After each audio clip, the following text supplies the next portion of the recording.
All I remember is blood and dead people. Why do I have seven? Why do I go to Ryan's store? Why do I have 3 scimitars in my hand when I fell asleep? What was? Help me! What was I doing? Oh, what are you trying to say for Warden or something? Great. Storm out to go sell the scimitars. Okay. All right, so you're gonna head out to the armor to sell the scimitars. Okay. Ryan, what are you gonna be doing? Anything interesting? I'll go loading, I guess. Okay. Joe, what about you? I'm gonna ask the receptionist at the end if there's like any like academies to learn the language.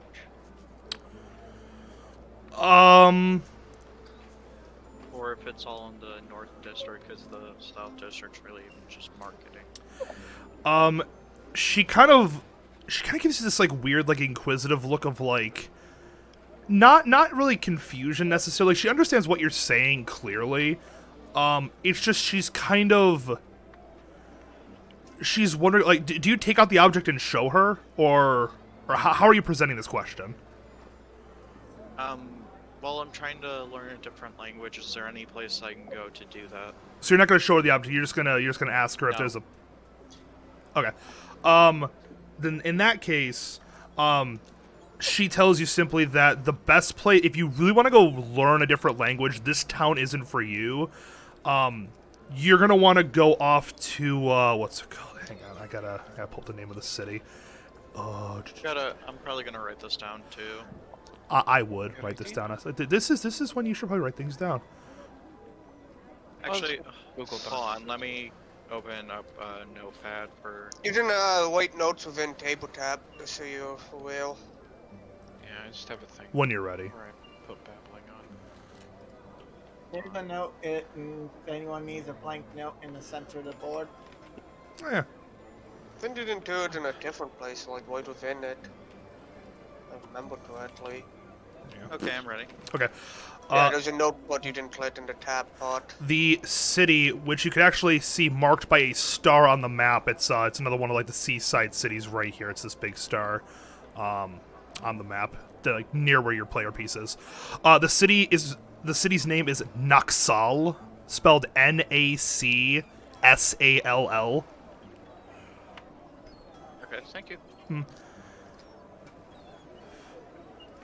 She said, as she says that, she mentions that that city right there, since it's been around for so long, is far bigger, and you're more likely to find actual like places of learning. Even in the upper district here, actual like learning centers are kind of uncommon. Okay, well, thank you for the information. She goes back to her stuff. What do I have in my inventory? All right, well, you check that. Uzziah, what are you doing? I'm going to the Fletcher to see if he has hollow points. Okay. All right, so you're gonna head off to the Fletcher. Joe, after you ask her this, what are you gonna be doing? I'm going to go to the blacksmith to fix my lockpicks. Okay.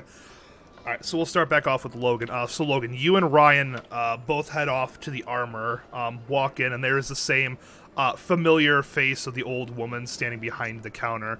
She greets you with a simple, "Oh, hello, how's it going?" Howdy. I came across these extra weapons when I was collecting a bounty yesterday. I was wondering if you'd be interested in buying them off me. And I put the 3 scimitars on the desk or table thing. I'm sure there's one. She looks forward and she kind of like picks them up. You see her examining them, maybe a couple test swings, checking them out. After a second of looking them over, she turns to you and goes, yeah, sure, I'll happily buy these off you. How does we'll say 2 gold for the set of 3.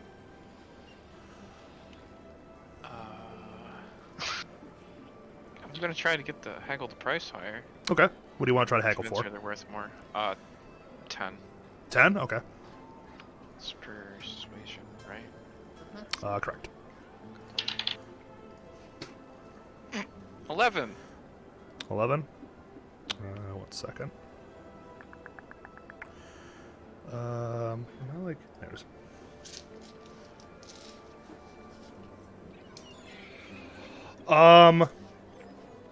as you try to haggle the price up, she kind of gives you this look of like, no, no, I think 2 gold's a fair price. These are mundane swords after all. There is nothing magical about them. These are just simply, 3 scimitars. I have several in stock right now, so I mean, it's not like I need them. It's just less work for me. So 2 gold is where the price stands. I think I have a better idea for these. I'm gonna go to the blacksmith. Okay. I'm gonna I think Logan's blood is more thank her for her time. Okay. I'm going to ask her if she has a, what's it called, a small piece of chapel wire, or where I could get such a thing. You're gonna want to go to the blacksmith for just a simple piece of copper wire. Okay, I'm going with Logan then. Okay. So you two are gonna head over there. Uzziah will catch up with you now, because you'd be... Actually... it's about the same distance. So Uzziah, you walk down the street and eventually you come to the Fletcher. And as you walk in, you open the door and same place, and there's the burly human gentleman behind the counter, which working on a crossbow, He looks up at you and says, "Okay, what can I do for you there, lad?" I would like to buy 10 hollow points arrows. All right. 10 hollow points, and he kind of you see him kind of like reach down below at the little like desk area that he's working at. He pulls up this little like bundle, puts on the table, and goes, "All right. Well, let's see. These usually go for about one silver apiece, so we'll say 1 gold for the lot. 1 gold for them. That's a deal. 1 gold for the lot. How many? 10.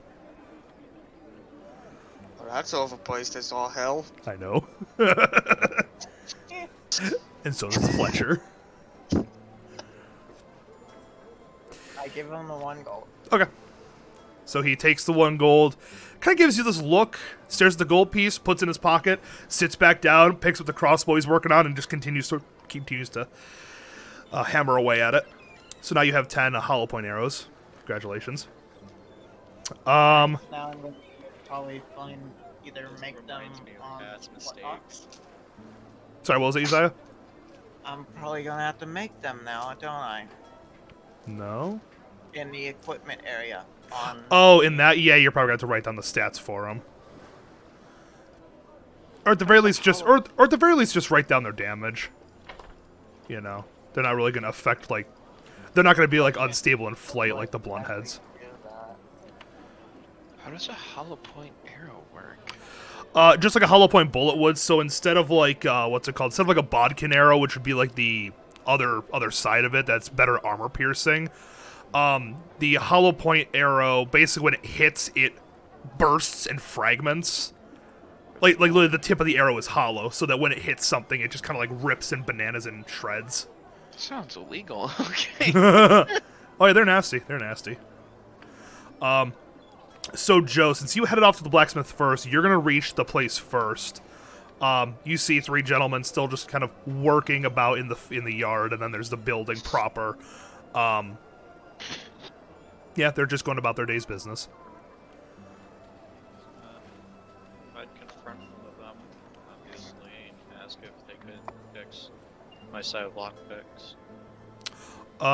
Okay. So you just go up to one of them randomly. You don't really pick one out. What? There's 3 of them working in the yard right now. Do you like want anyone in particular, or do you just walk like the first guy you see? Probably the first guy I see. Okay. So you walk up and there's this like this human gentleman with a long beard. He's just kind of sitting there banging away on a piece of metal. Looks like he's working on some kind of sword, like a short sword. He looks at you and goes, "Well, what can I do for you?" Do you think you'd be able to fix my set of lockpicks? Because they got melted in an unfortunate situation. All right, here, let me see. Let me see if I can. Let me see the lockpicks. Okay, up to him. All right. He takes a look at the lockpicks. He kind of looks them over and goes, "Wow, you really did a number on these things." Sure, yeah. Give me a couple hours, and I should be able to bring these back to working order. Okay, thank you. Don't you want to know the price? Actually, yeah. How much will it be? You can pay for these, right? You have money, right? Some. Okay. For this right here, we'll just call it one electrum, and I'll be able to repair these. It's not too expensive. Sure. Yes. Okay. Come back in a couple hours then. I'll have them ready for you. Okay. Thank you. All right. As you step off and start like walking away, you see Ryan and Logan come wandering on over. I raise my hand in greeting. Oh, delusional, Thanks, Joe. oh, delusional people, great. What'd you say over there? You Nothing. said you wanted me to throw a spear at you? Nope. Oh, It's okay. all That's what I thought I heard. I have some bad hearing. good. You know, these big puffy ears, all the fur gets in there.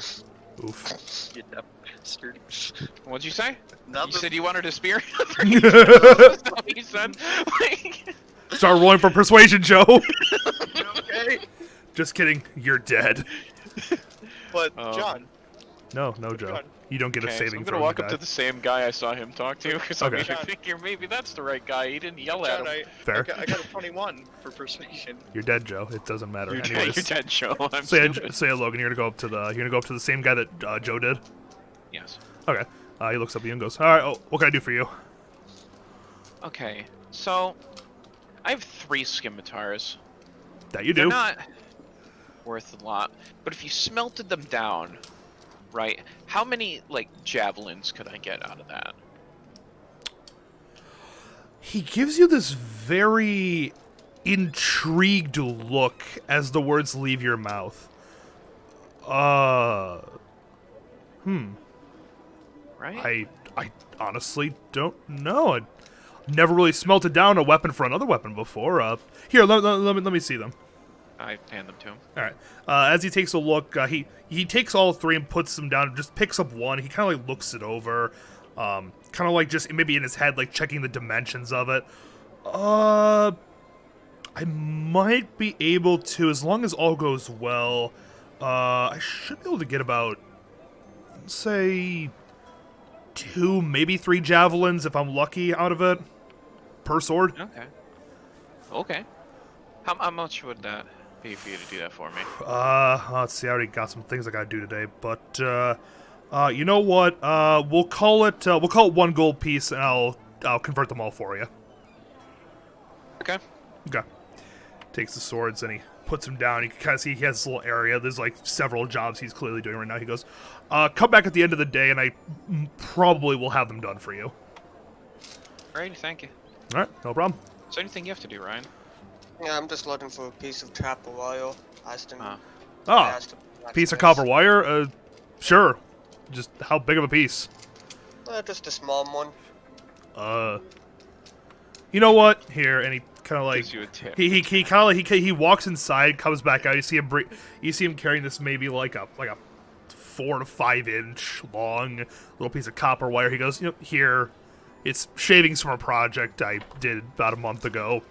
I haven't known what to do with it, so here you go. Have fun. Don't know why you want that, but whatever. Goes back to king. What time is it? Well, right now, you've all been doing some walking, so we'll say it's probably pushing about 11 o'clock. Do I have time to go, like, do some work at the same stonemason I went to before? You might be. I mean, if they need any help, then yeah, probably. Wait, AM or PM, John? AM, yeah, no, it's still in the morning. Yeah. Oh God, I'd be like, what? No, if it was Where'd the 11 day go? p.m. If it was 11 p.m. already, that's when you question me, like, excuse me, DM, yeah, your sense of time is garbage. Like, I just woke up. It's already 11 p.m. Yeah, Logan, you slept until like 3. Yeah, slept into 7. Okay. But okay, you want to go back to the Masons, try to Yeah. find some more. Okay. Ryan, what are you gonna be doing? He's done with the masons. Well, before he leaves, I'm gonna ask him about either leaving this city and going to a different one that might have more ward, more jabs, or doing the next bounty for doing the magisters. What's he'd rather do? Well, I mean, we could use the gold from killing the monsters. I've been trying to get a wagon for us before we move on, because I know you both, at least 2 of us, want to leave. Let's talk to the rest of the party members and plan to do that first thing tomorrow. Yeah, that's why I've been working. I'm right, trying to John? save up the money. I got like 59 gold on me.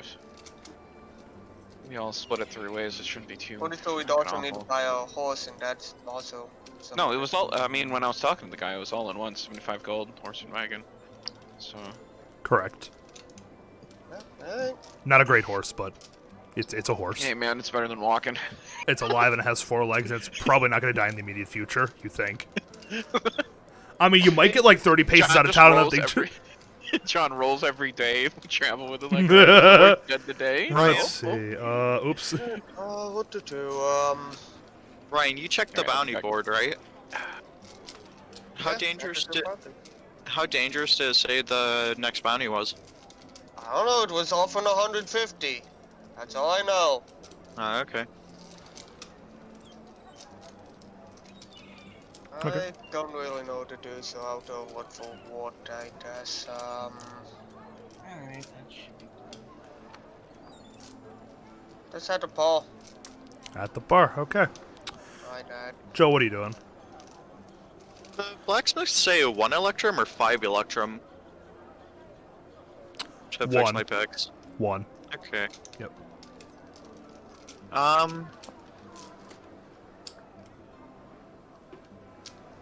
What is there to do? Don't have anything for work. Legit have nothing. Is there any place for like to enchant something, like an alchemist's place or something? You know of one place.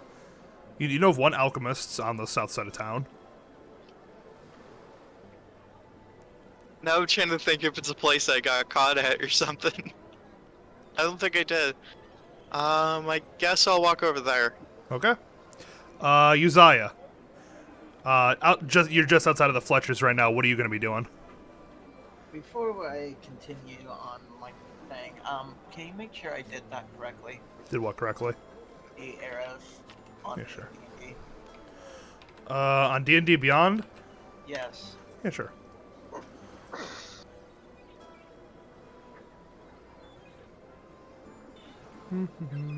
Equipment.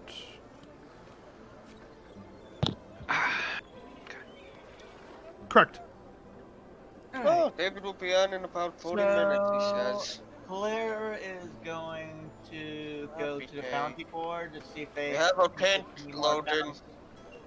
bounties. Sorry, Ryan. you're gonna go to the bounty board? Yeah, I'm gonna see if they're gonna post any more bounties. Okay, sure. You head over to like the little guards barracks down there, and you notice that on the bounty board is the bounty that Ryan talked about, or Godwyn talked about slaying the creature outside of town. There is another bounty posted. The bounty is kind of vague, but it's offering 1,000 gold to anyone who can go and clear out a cave north of town. Okay, I'm not gonna remember that completely. You mind doing me a favor? We'll just say your character will remember it. I will remember it, because I am the DM. I know all. I was gonna say, can you write it down on this note, but okay. I love Google Docs. Google Docs is best. Anyways. Except I can't make notes on things I don't know about. So what are you gonna do with this information? I'm gonna bring it to the rest of the gang when we're in the inn. Okay. Or somewhere where we're gathering later on in the day. Alright, we're gonna go for the rest of the day then, since you guys really haven't talked about meeting up midday. You're gonna have some hours left. I'm gonna go to wherever I can see if I can buy a rapier, if that counts as a longsword. No, a longsword is a longsword. A rapier is a totally separate thing. Okay, never mind then. I'll go find a longsword then. Okay, sure. You're gonna go out to the armor then. Joe, we're gonna catch up with you. You head over to this. Well, you know of the alchemist. As you head towards, you head down this one street. You make a left down an alleyway, and then at the back of the alleyway there is a shop open. And you see, like, on the wooden sign inscribed is it looks like a potion bottle or something like that. As you open the door, a weird, like, aroma hits you of, like, urine mixed with like oregano, charcoal, and you think gunpowder, but you're not 100% sure. What the hell is As you kind of like look in, you see like around the edge of the like the front of the store. The store's basically cut in half.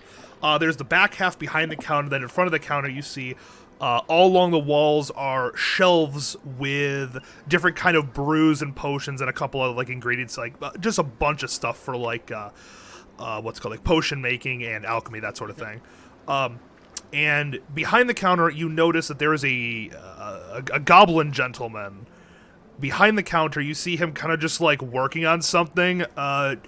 You're not exactly sure what it is. All you know is it involves like 4 or 5 different colored liquids, all being like mixed together, like through a bunch of tubes he has running throughout the entire back of the back of the store. And you hear him. Yeah, let's see what I got. Good. Yes, customer. Yes. What can I do for you, sir? You see him just like his eyes darting up and down. You just like waiting for your response. Oh, this guy has not seen human contact in like 50 years. In my head, I'm like, this dude's gotta be cracked. I just asked, does he do enchantments? Enchantments? Not since that one time. What happened that one time? It's not important, not important. What are you looking to get enchanted? I had my enchantment set back in the back. So, I could do it. It's just, I need to know what you need enchanted. Probably my black cloak. Ooh, fine material. He pole vaults over the desk, and then like just comes up to you and just like grabs your cloak a little bit, like, yes. You see him like sniffing, and you just say, yes, it tastes delicious. Yes, I recognize this type of silk. Yes, you bought this in town, right? From the tailor, right? Uh-huh. Yeah, I hate that guy. I stole some money from him once. He like, drops the cloak down. He yeets himself over the counter. He runs into the back, and he comes out with this like. He comes out with this large like. It almost looks like a phone book looking thing, and he slams the the book down on the counter. Opens it, and you see him just sitting there, like quickly going through and scrolling through. It looks like a table of contents kind of thing. Moves to a certain page, sits there, looks at it a little bit, looks up at you and goes, "Oh yes, I have some enchantments right here that might work. What are you looking for specifically?" More specifically, a stealth one. You want to be sneaky? Oh, I see. Yes. Perfect. Yeah. Okay. How much will it cost? How much will it cost? Right. Cost. Yes. Well, okay, I got this. And he kind of like reaches. You see him pull out this like little lockbox. He opens the lockbox. That'll be 25 gold pieces. Or, if you wouldn't mind helping me with something, then I suppose I could, maybe waive the fee. As you see this giant, as you see his grin stretch ear to ear, as his like rotting yellow-black goblin teeth are now in full view for you to see. My head, I'm just like, when's the breaking point of me killing myself? Or am I just gonna let the masochism run on? I say this in my head, and I just ask him, what does he need help with? Well, you see, I have this new brew I've been working on. I had a dragonborn fellow come through here a little while ago, and he wasn't man enough to test it. However, you sir, I don't think he actually gave me a name. Strange. Nobody ever gives me their name anyways. It's fine. So anyways, he like rummages down through a bunch of stuff, and then he pulls out this like weird, it's a long, thin-necked bottle with like a tear, it kind of looks like a teardrop bottle with a long stem and then a little like cork on the top of it. The liquid inside appears to be, at first glance, you think it's just like a jet dark black. But as you look at it a bit closer, you see like hints of like dark midnight blue and like very, very like heavy violet. He then looks back at you. Now look here. If you drink this, I'll not only throw in the enchantment, I'll give you 25 gold pieces. Right, what'd you put in it? He looks at it. looks at you, looks back at it, looks back at you. I have no idea. But, however, I have it written down back here, and if this does what I think it's going to do, it's going to be amazing. It's going to be like the best thing I've ever made. It's like my magnum opus. It's going to be amazing, all right? Just trust me. Go get that list right now. Okay, fine. Please. He comes in the back and he brings out this very thick scroll, and as he comes over, he puts the scroll on one end of the counter and unravels it, and the scroll travels across the entire counter from the sides of the store. And as you look at the scroll, you realize that all of it's written in Goblin. Can you translate the common? Do you know Goblin? If only there was someone in the party that knew Goblin. Well then, Joe, you have no idea what it says. No, I was asking him to translate it. Oh, you want me to read all the ingredients? Yeah, because I'm stupid and don't know Goblin. Okay, fine, okay. And over the next maybe like 30 minutes, he describes to you a brew made from, amongst a bunch of different ingredients, lilac powder, an eye of an ogre, 1/4 teaspoon of butter, 3 fingers from a cow. Don't question that one. A snake's tongue. What's it called? What else is in this thing? There is a human saliva, and what would be one of the other interesting ingredients in this thing? It'd be oh yes, it'd be shavings of a dragon's tooth. And then there's just, and I mean, there is literally too many to list right now. Like there's literally over 100 ingredients in this thing. Right, Cyanide, bugbear blood. I mean, I'll tell you right now, make an investigation check as he's reading you off this list. Or actually, no. How about this? Give me a nature check. Yeah, just give me a nature check. That's actually not a bad idea. 15. 15. Okay. As far as your knowledge is concerned, a couple things you know from all the ingredients. First of all, there's nothing inherently poisonous about any of them. So he didn't just put a bunch of purple worm's blood in this thing, which is very toxic, by the way. Or anything like that. So you're sure this thing isn't going to immediately turn your liver into a goldfish and kill you. Ryan. You do detect that there are a couple ingredients, and by a couple I mean more like a dozen ingredients that are definitely have some kind of innate magical power imbued inside of them.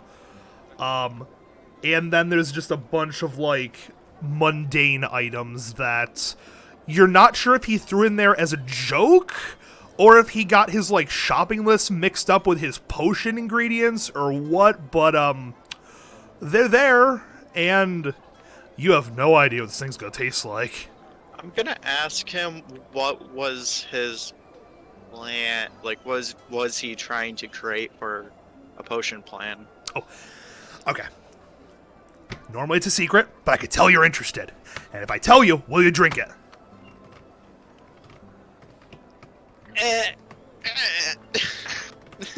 Commitment. Just before you make your decision, he did offer you 25 gold pieces and to enchant your cloak for free. That's like 50 gold.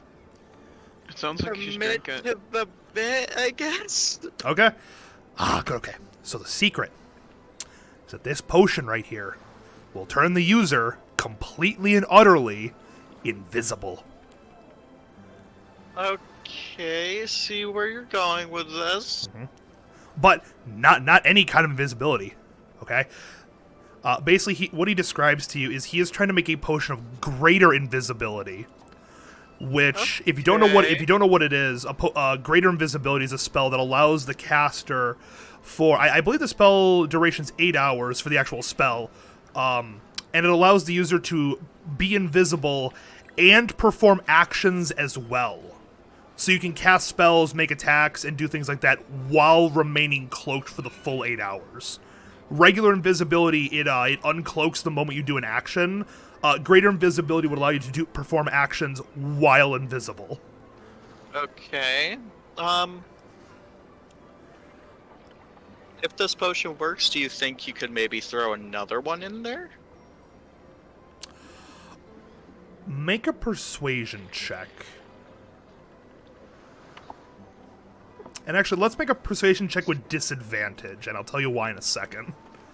I'll explain to why I'm giving you disadvantage I on this trip on a crack in the cement in the background.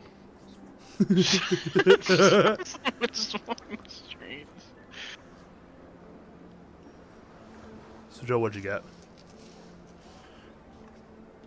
It is... You said... Disadvantage persuasion. Persuasion, okay, Correct. so it's... 10.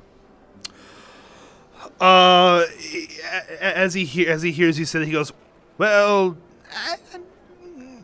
honestly, I only had the ingredients to make one. I would need a long time to get the ingredients back. Well, deal's a deal. You see him kind of like, he turns into like this, he looks like a toddler just sitting there bouncing up and down, just like waiting for you to just chug this thing. You pick up the vial, and I mean, it's not huge. I mean, you could hold it in one hand.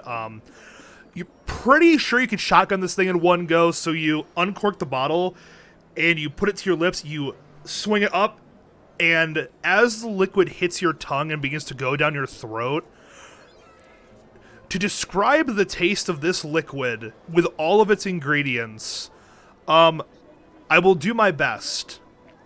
Imagine you go out to an Italian restaurant, okay? And they give you, on your plate, a tour of Italy. And then, midway through the meal, like as you're eating this thing, Dad, please, don't ruin my food, no. you suddenly find yourself in the middle of a deep forest, sampling, alongside the Italian cuisine, a variety of flora and fauna, of which you have no idea where their origins are. Basically, random plants and animals that are found in the forest. Now, imagine like all those flavors are also mixed together. Also with maybe like a hint of oak as well. You're detecting a hint of oak.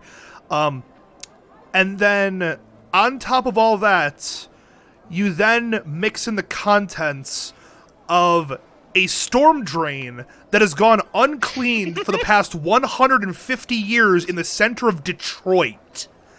And that's generally the liquid that is going down your esophagus into your stomach.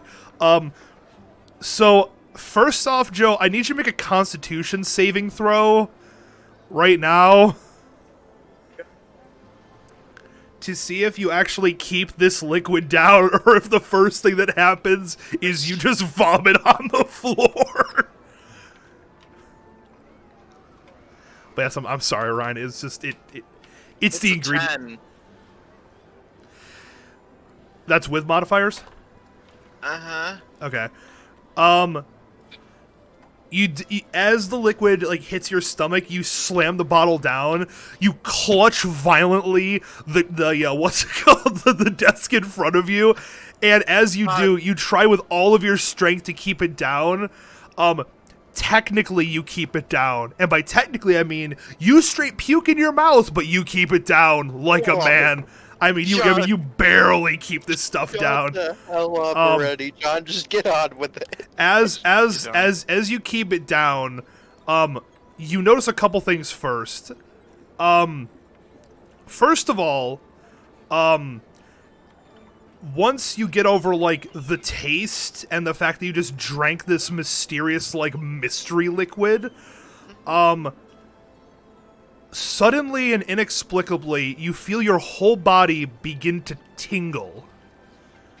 Like, you feel from the tips of your toes all the way to the top of your head, this, like, tingling sensation. As if a bunch of, as if a bunch of tiny, as if a bunch of, like, maybe blades of grass are maybe, like, gently touching you all up and down your body.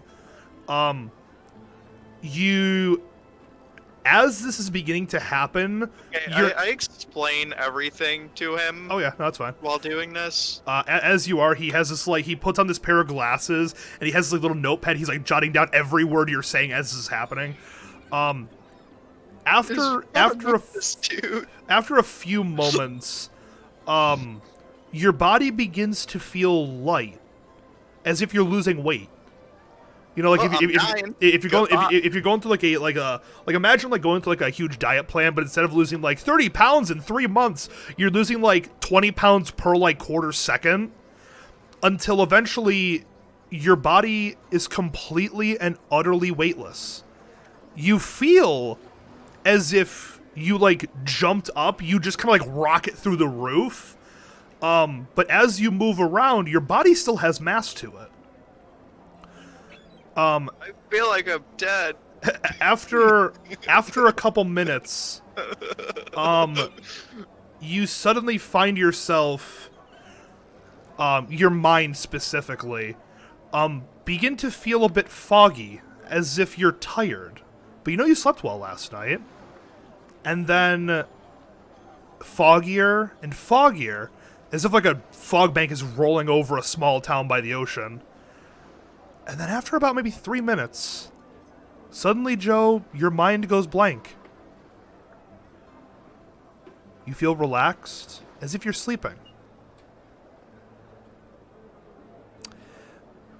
Well? Logan? Ryan? Huh? I'm coming back Hi. to you. Okay. Where are you guys right now? Where am I? I wanted the Paul to do some work. I think you wanted the Mason to do some work. Okay, you guys gonna work for the day? Oh yeah, I did. Yeah, I went. To And then, what's it called? Uzziah, what are you doing for the day? I can't remember. Well, I'm planning to do a couple things if I have time. Sure, okay. David? Trying to get a long Hello? sword, then go get some potions. Hello, David. You're gonna do what, and then go get some potions?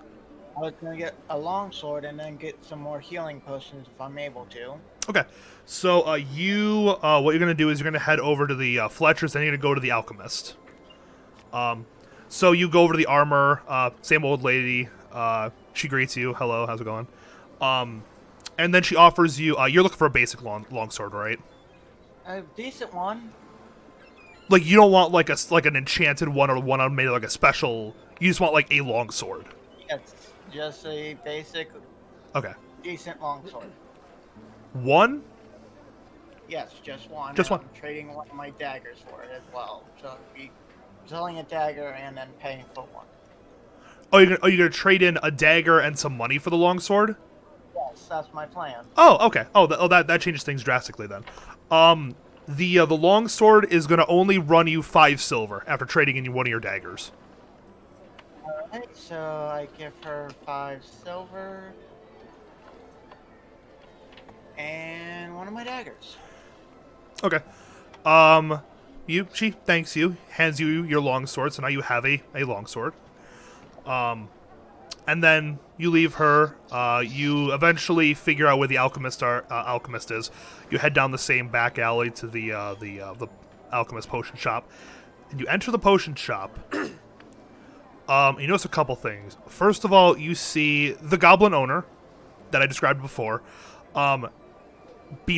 He is currently in front of the desk, on his knees, with this expression of complete and utter just shock, as if he's just seen something so unbelievable that his brain has yet to process what has happened.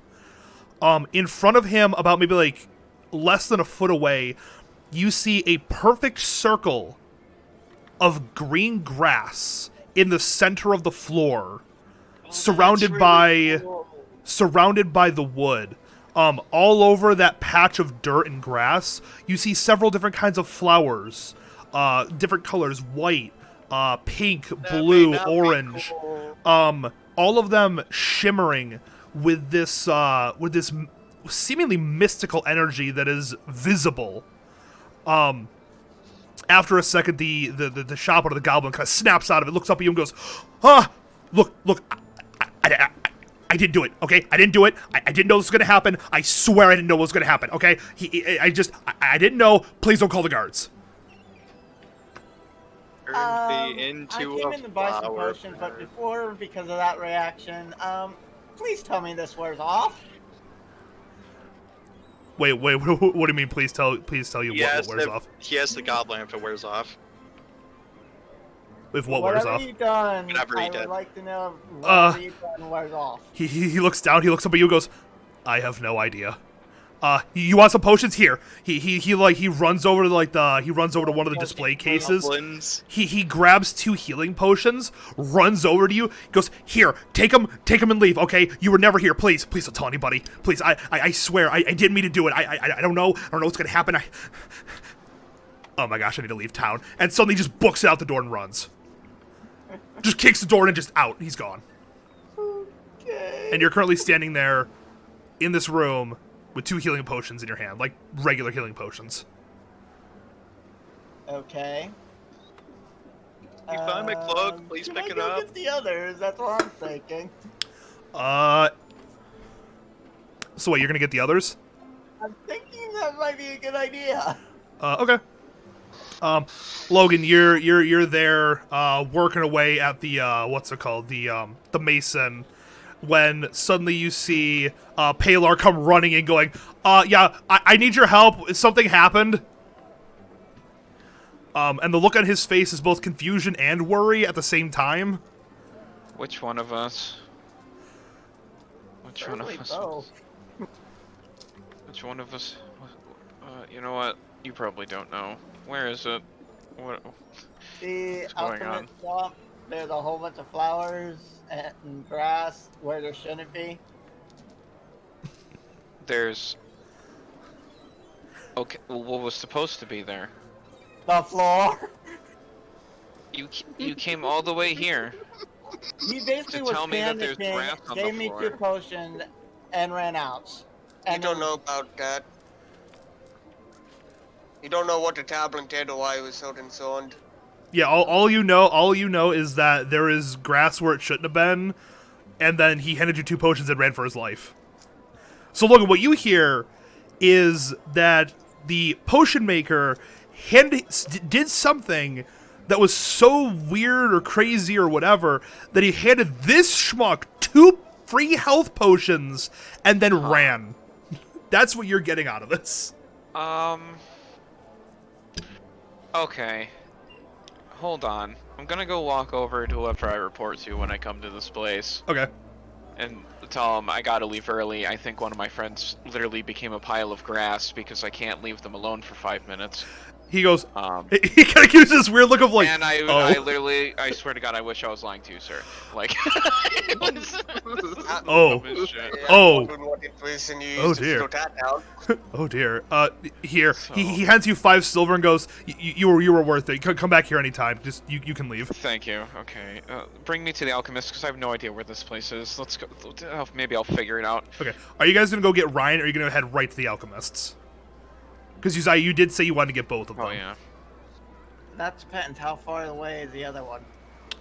Ryan, you were going to work at, you were at the bar, right? He's not too far away. I mean, it might be an extra, like, 5-10 minutes to your... You can just point me in the direction. One I already got. Should we go conform the other one, or no? Point me in the direction of the alchemist, and then go get him. I'll just meet you 2 there. Okay, I point and go get him. All right, so Logan, he points you in the right direction. You head off. You go and get Ryan. Ryan, you're paid 1 silver for your wages for the day. I assume you're gonna leave with him, right? Sure, why not? Okay, I mean you don't have Even to. though I don't know anything that's going on. You're just told. You know what, Ryan? Because you're an evil character. Through his, like, incessant, like, panicked blabbering, all you hear is there is a potion shop currently unguarded and full of stuff. I'm more interested as to what the tablet did. Either way. I never found out, technically. That's true, yeah, you have no idea what he did. Actually, nobody knows what he did. Not even Joe. Except for Joe. No, Joe doesn't know. Well, I mean, Joe knows about the action between the potions. That's true. He knows most out of all of you, except, yeah. Anyways, so eventually all of you guys meet there. You all go in, and currently the shop is empty. You know, the shop owner booked it for his life. At least he thought he was booking it for his life. And as you're all there, what you notice is the store still fully stocked. You have all of like the alchemy stuff in the back, and then in like the front lobby area there is probably a good 5 foot by 5 foot diameter perfect circle in the wood boards that has turned into dirt with grass growing over it and several different colors of flowers that currently shimmer with some sort of magical energy. Right, have either of you seen Joe? Who? The little rogue thing that gets in trouble? Oh. Have you seen him around? Nope. Painfully not. I'm sorry, he's just fine. Maybe they finally went to fix him. I hope they didn't pick him up off the street again. I'm going to investigate the, the sword or using, D'Artagnan or whatever. Oh yeah, give me an Arcana check. Yeah, what's John, up? David's here. I know David's here. I'll add him in a minute. Been here for a while now. Okay. Yeah, he's been here for a while. I just haven't had a chance to add him in yet. Yeah, that's fine. 4 plus what's my Arcana? Don't worry, he'll be in 8. shortly.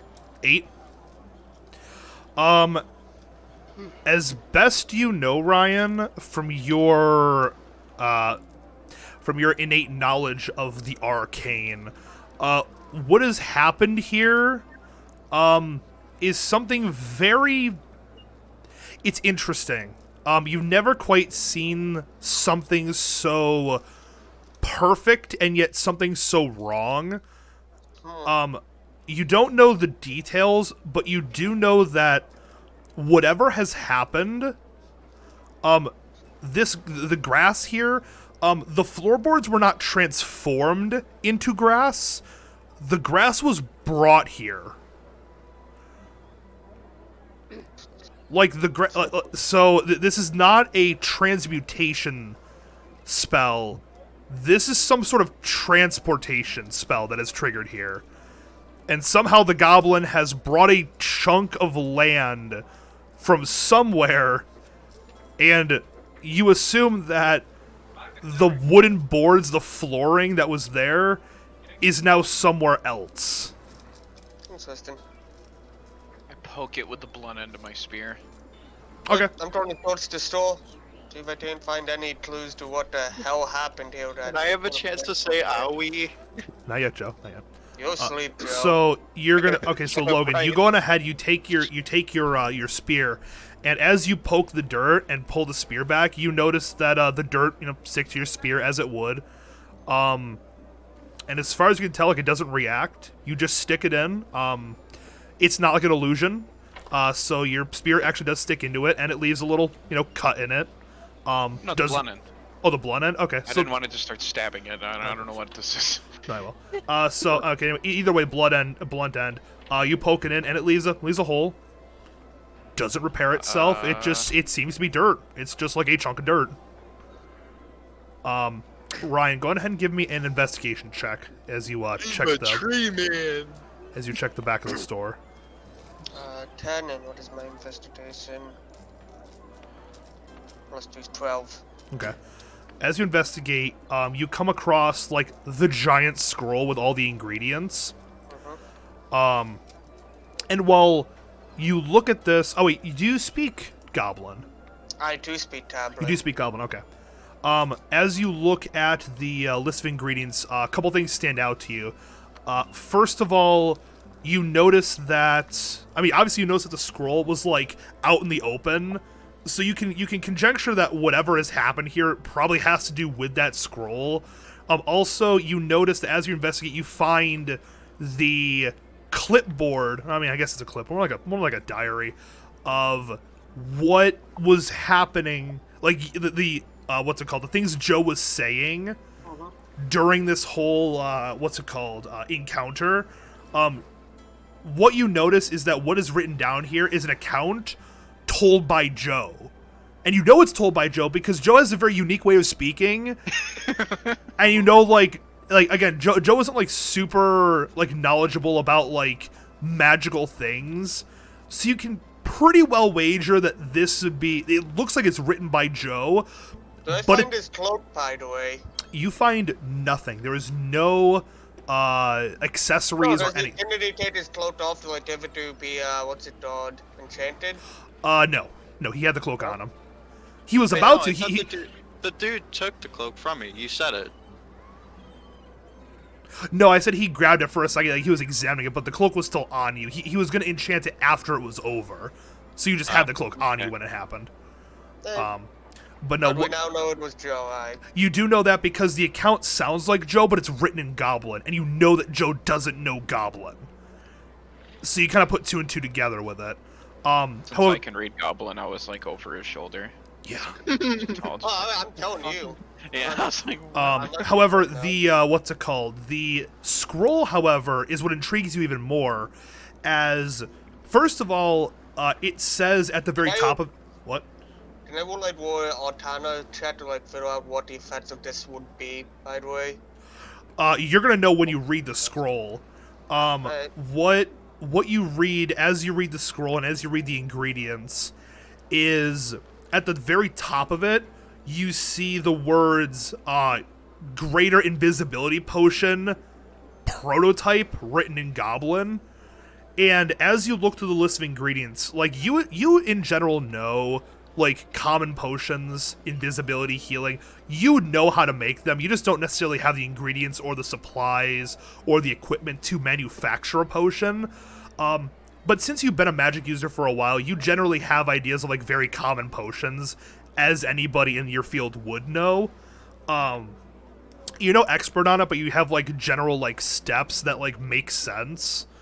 And as you read this scroll, you realize that the potion that he was creating has about 85 different like objects in it that just have no effect whatsoever on the potion. But the first like 10 or so objects that he put into here are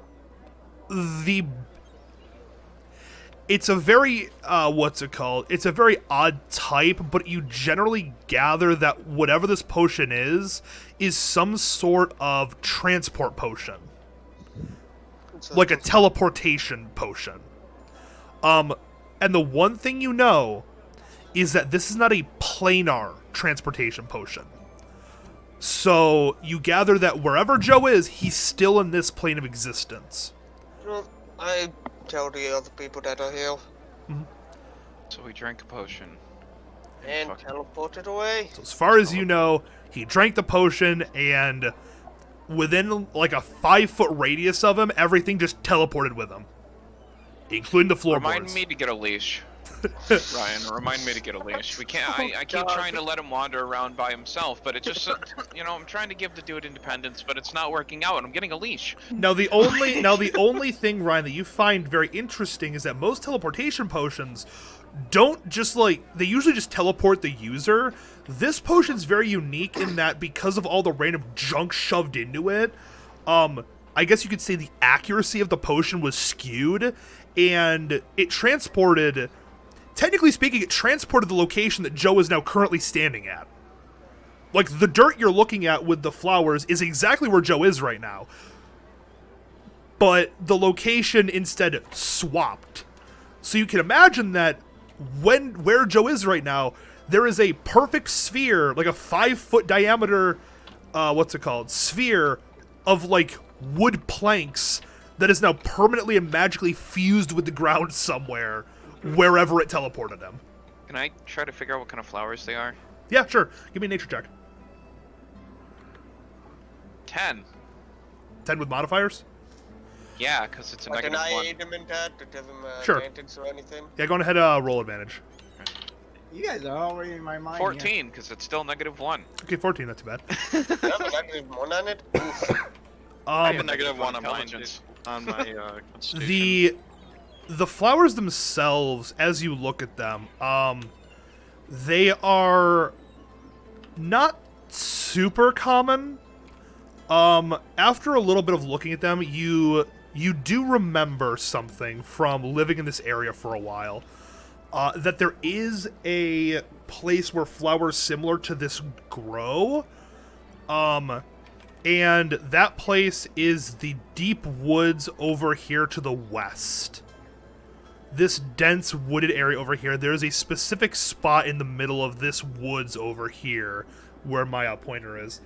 And that spot is generally not traveled to a lot.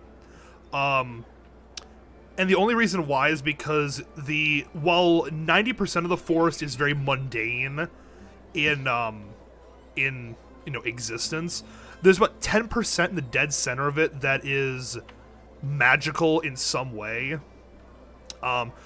Rumors speculated about why it was. Some people say that fey creatures came over into this reality and began enchanting the woods around them. Some say there's a portal there to another dimension. Others say that it was cursed by a wizard, yada, yada, yada. The list goes on. But you do know that these magical flowers do grow in the center of that wooded area. Making my own brain hurt right now. Hey, Ryan. Yeah? You wrote down that bounty for that beast, right? Yes, he did. Yep. Do you know where that is? Did it say? Where was that, John? That is going to actually be more in the plains area directly north of the town you're at right now. It's nowhere near the woods. The woods is almost back where you guys started. Alright, if we run into that thing, gotta make sure we kill it, but, Great, alright, so I guess somehow, to save our ever-ingenious rogue, we have to wander the woods. Alternatively, we could leave it up to him to save himself. Yeah, look how far that's gotten him. Yeah, we did always need somebody else to replace him. We Won't can't be just, much of a loss. we can't just leave him for, well, yeah, but we can't just leave him for dead. I mean, maybe you did. I certainly could. Ryan, who's gonna eat all the heroes for you if he's dead? I don't know, somebody with a better armor class, hopefully. Oh, you're an asshole. Too bad! It's almost like that people killed, bro. Who would have thought? This man's gonna serve as my fucking, footstool when we find him. Well, do you want to go? I'll come with you. Great. I wish we could find that Flint guy. So maybe we wouldn't get immediately murdered by whatever's in the woods. But I have to go collect. I'm gonna pick a couple of the flowers and just shove them in my bag. Okay. And then I'm gonna go collect my javelins. And Sure. then I'll tell Ryan that I'll meet him at the tavern. And we'll just go try to get him tomorrow. Could you potentially think of picking up my lockpicks too? Just throwing you up there. Nope. I thought you had all your shit. Yep, sorry, Joe. Your lockpicks Oh, are currently at the he doesn't know. blacksmith. Nope, nobody knows but you. I Okay. mean, the guy knows me, but I don't know if he knows that I know you, so I don't think I'm getting them. No, you're No, not getting them. you surely put your reputation to not know me in the city. As you three guys leave the alchemists, as you walk out into the main street, suddenly you see Flint standing in the middle of the street, holding something, just staring off into black oblivion. Ryan, I found the idiot. Come on, Joe, he's back already?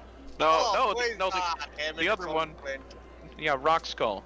No, you're not going to go over Flint to see what he's doing. What are you holding, sir? Flint, for the past several hours, you've been on your own little adventure, but you're so stupid that you honestly don't remember where you were. However, what he is currently holding,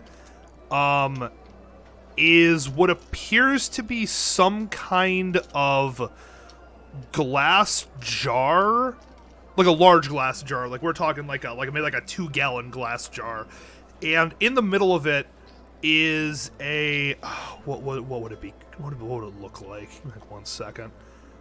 It would look like a. Oh, that's right.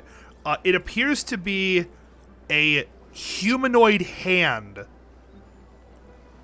Just a humanoid hand, a single humanoid hand. Just in the jar. What is wrong with you guys? I have no idea. You see?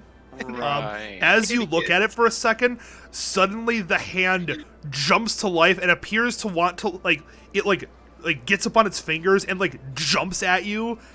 As it appears the hand is trying to, wrap itself around your neck. Like, it's trying to, just jump itself up and, get around your neck. Did you didn't realize we were in the Adams family. David, you found this thing on your adventure, and I can give you specifics about what you did because it was really funny. You took this as a pet. Your character, in his great brilliance, thought this make good pet. I bring pet now. I put pet in jar. Giant miniature base hand. No, it's not giant. It's like a human hand. Like it's a human sized hand. Giant miniature base hand. Sure. That just kills my brain cells in every form and factor. But I have to yes. stay at a separate inn from you, because if that gets out, I'm not getting strangled in my sleep. But you seem dumb enough that you might not die if it did anyway, so that's fine. All right, enjoy your pet. Great. What is going to do? Try to accident into his brain. He'll be fine. So, but I'm gonna fill him in on how Joe went missing, disappeared magically, became flowers, and is now in the woods somewhere. I don't think he understood any of that, buddy. It's fine. It's fine. Joe gone. Yes. Who's Joe? Small, weak, black cloak character.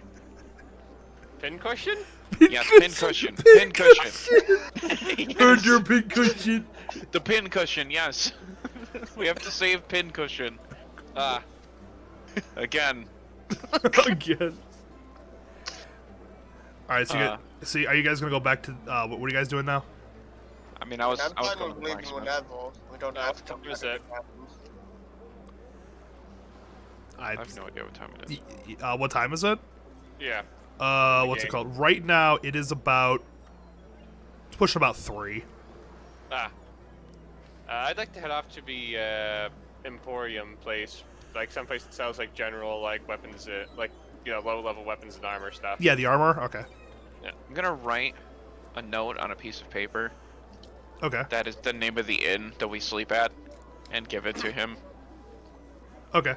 So you don't forget. So you don't forget, David. That's fair. Wait, can you read? No. Eh. He's And I walk illiterate. away. I Everybody just shrug. freaking Uzziah is illiterate. I'll go with our Except for, like, friend to make me sure and he's you. fine this way. Okay. Okay, so Ryan's gonna go babysit Flint. Logan, what are you doing? I was just gonna go get my javelins. Okay, you're gonna get your javelins, and Uzziah, what are you doing? I think I would buy some more healing items if that's able to. Just Fine. Why because buy it? we're Why gonna not just probably steal gonna it? need them. Why buy it? The dude ran out.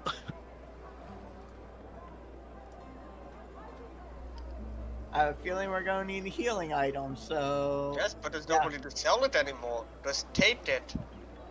Is there arrows? Those might be expensive. Never mind. There are no arrows in that store. I can tell you that right now. Okay. And I'll just get a better suit of armor than light armor. What's good that for basically doesn't take away from stealth? That's I don't believe you can actually get anything better than light armor. I think you're actually stuck in the light armor class, if I remember correctly. What is it? Yeah, you're a ranger. I don't think you can get. You might.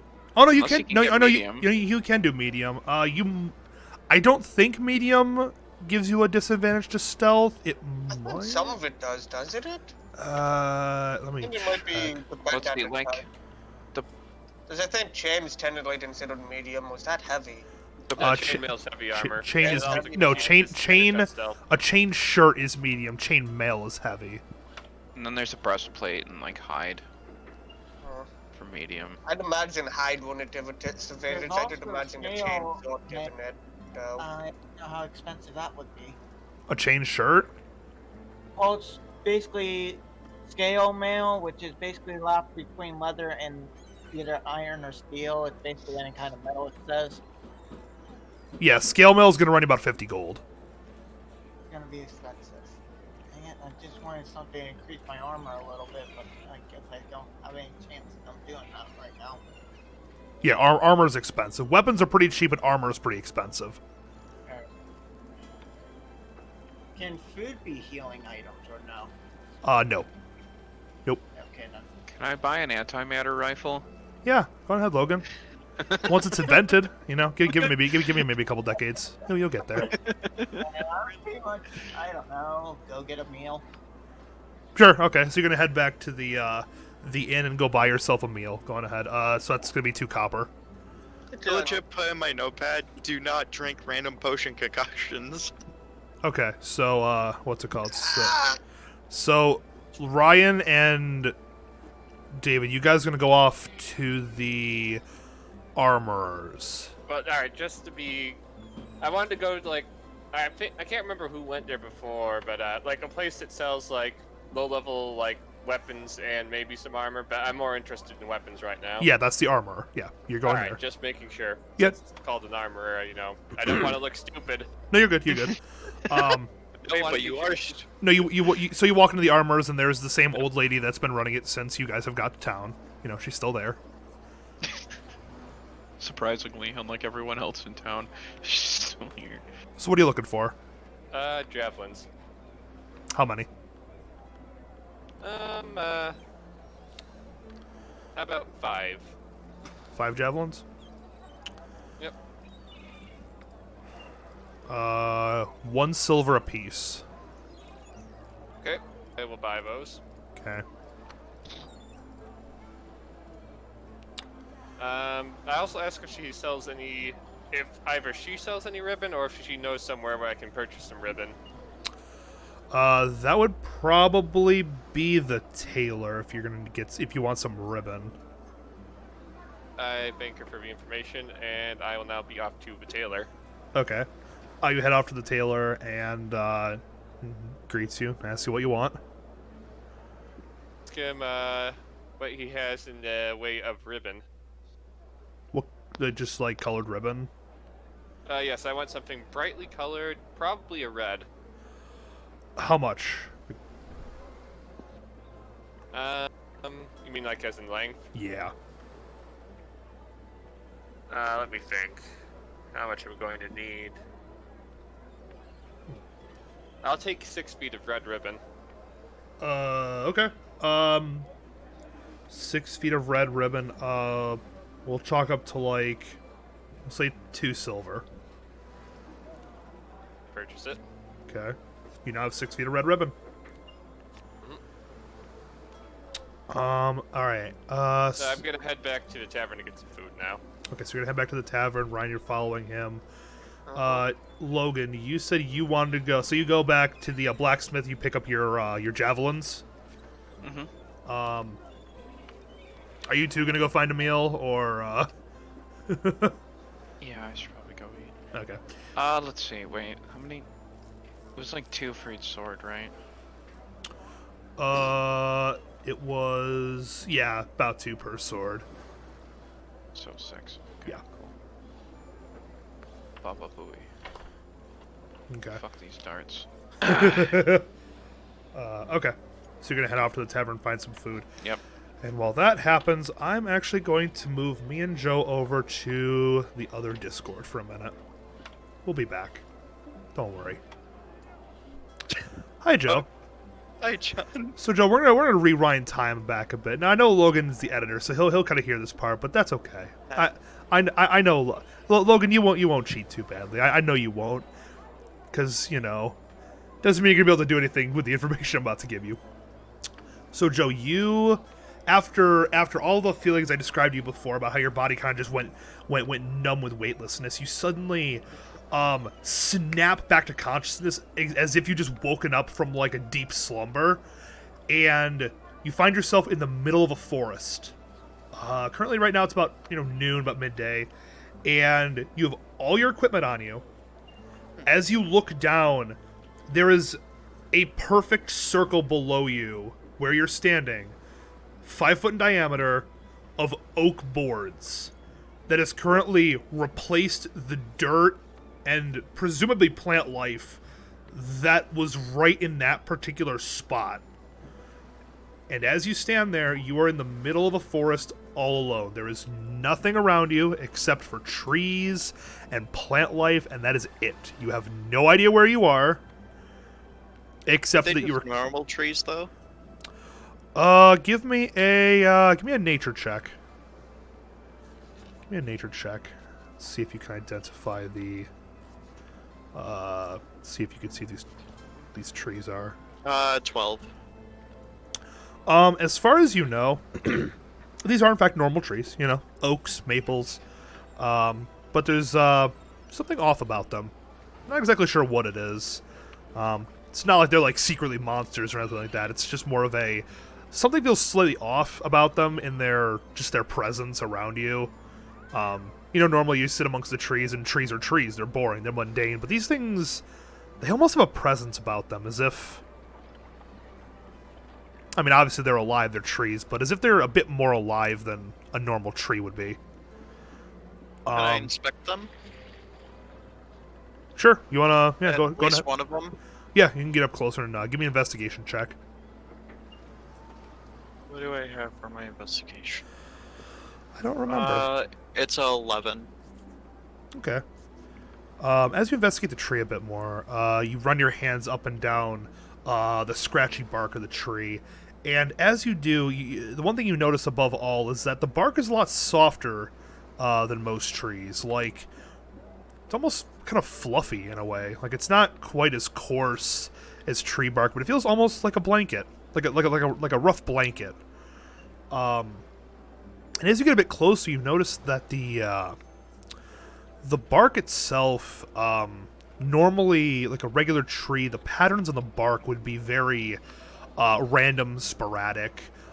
These, as you look a bit closer, these are not just random lines and breaks in the bark. These are definitely some kind of language. Or at least some kind of script in some way. And as you look a bit closer, you notice that these are indeed some form of runes. Like the whole Trying to decipher the rune? Sure. Go ahead. Give me an Arcana check. It's... I don't know what I have for my Arcana. 20, but not natural, with modifiers. 20, okay. From your limited knowledge of Arcana, you're not 100% sure what they say or what they are. However, you do know a couple things about them. First off, these are runes that are indicative of nature. These are runes of life, water, things that would be associated with a tree. Okay. A few of the runes, however, they have... they're not quite as just natural as the rest of them are. Some of them have like indications of like fire, wind, darkness, light, that kind of thing. And as you look through, you notice that these runes, they definitely are imbuing the trees with some sort of magical energy. Whether it's a specific energy or not, you're not 100% sure. But what you do know is that these are definitely not natural trees. They may look it, but they're nowhere near natural. Yeah, go ahead. I'm gonna take my orb out and see if it reacts to it. You take the orb. Okay. As you pull out the orb, the trees around you begin to shake as if a breeze is coming through. I need you to make a perception check.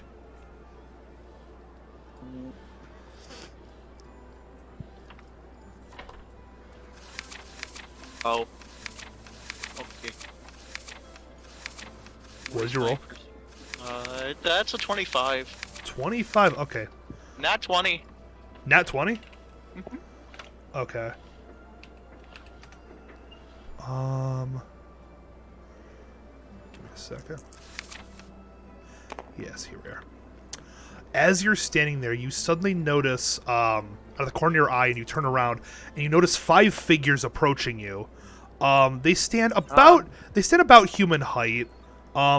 They all appear to have female characteristics, from what you can see, and Concern intensifies, but okay.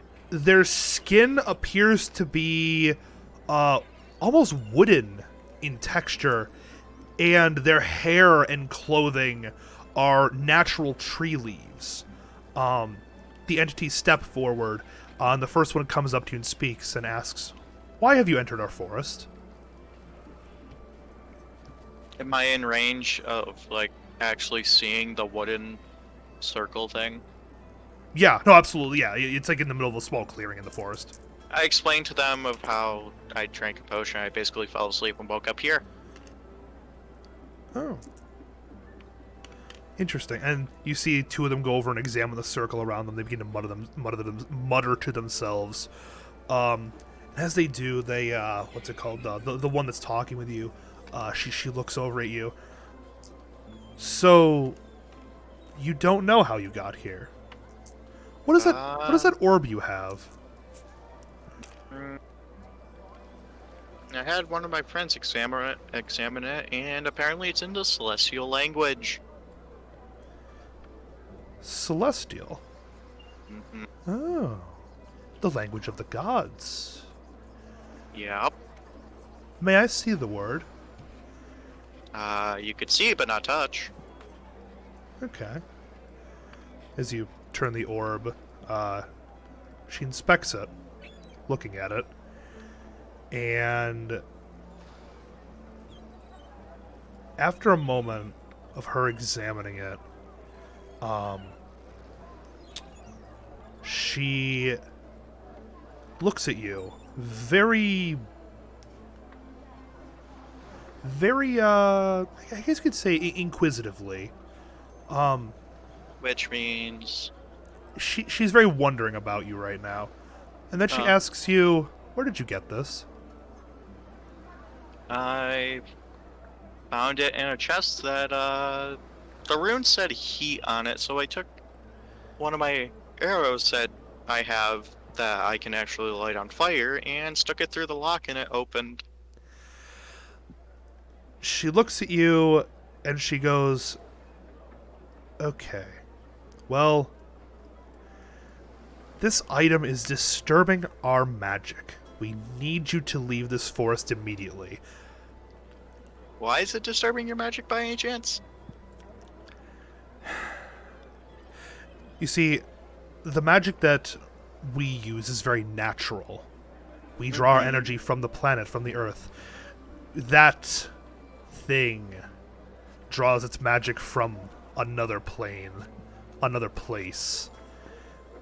And the two magics are not mixing.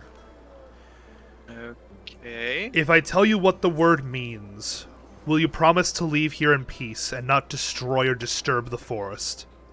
Actually, yeah, because I like the forest very much. Okay. I'm gonna DM you the word. Okay? Yeah, that's fair. Oh wait, so is she going to, like, translate it to what it is? Yep. When I send you the word, don't say anything out loud. Reaction's fine. Just don't say anything specific. I understand. Okay? And when she tells you this, she goes, now, as long as you're willing, I need you to leave. And as she says this, you see her begin to mutter an incantation under her breath. She makes a gesture with her hands. You feel you feel a gust of wind. I put the ball in my bag first. That's fine. The orb. The what's it called? The wind, it begins to circle around your feet as this weird foreign energy begins to surge through your body, and then you feel yourself suddenly sink into the ground. What seems to you like a moment passes, and then you find yourself outside the edge of the forest near the plains area. Like right about here. So if you look on Tabletop Simulator, you can see where I'm pointing my finger. Yeah, I see. You see that? You're right. You're like literally at the edge of the forest to the east. How far is the town that Logan and them are in versus where hometown is? It's about maybe. You're looking at about the same distance. It's be about a day's travel for you. I know. What time is it? What time is it right now? It's currently about 2 o'clock, 2 p.m. How long would it take if I ran there the whole time without stopping? I mean, you might be able to get there by nightfall. I would do that then, going to the town that Logan and them are in. Okay. So, yeah, I guess you guys are a bit closer because you're starting to to be here. All right. Give me an athletics check to see if you can make it there in time, or if you're gonna be delayed. My dice don't like agreeing with me. Until now. You said athletics? Athletics. 23. Okay. All right. So you begin your journey back. All right. I'm moving us back to the Discord. Okay. All right, we're back. Huh? Hello. Alright. So we're back. Is everybody here? Everything's kosher. I think so. All right. So you guys are gonna currently be. Are you guys gonna find a meal and then bunk down for the night? Mm-hmm. Okay. Yep. Oh, ending the night. I mean, unless it's something you want to do, Ryan. I feel free to do Nope. so. Nope. Okay. Good. I'm gonna text you something, John. Yep. Go ahead. I will Completely go. spend the Yes, in the message. Yeah. There's something I'd like to do before I go to bed. Sure. Absolutely. Alright, so I want to take the ribbon I bought today Yep. and tie about, I don't know, I'd like to split it into 5 roughly even portions and then tie the red ribbon onto the end of each of my javelins, like right beneath the tip. Sorry, David. One more time. You want to take the So, like, ribbon? I want to take the ribbon and like tie it to my javelin. So like, if Oh, yeah. like I'm in combat again and I throw them like off in the middle of a forest, then it'll be a whole lot easier to find since there's a bright red ribbon on it. Oh yeah, sure. Okay, go ahead. Yeah, you can do that. That's pretty easy. All right. I won't make you make a check for that. That'd be a little much. Yes, dear. Sure. Okay. How was it, by the way? I'll be right back in a few minutes. Okay. Okay. It was good though. It was nice change of pace. Yeah, that's fair. Okay, so all you guys are gonna go to bed now. Just so if anybody needs to do anything, just let me know. Guys? I'm taking my long rest. No, I'm gonna get them up. Yeah, I'm just making sure these guys are done with this turn. Okay, so all you guys are gonna go to bed, and then we'll pick it up in like 30 seconds when I come back.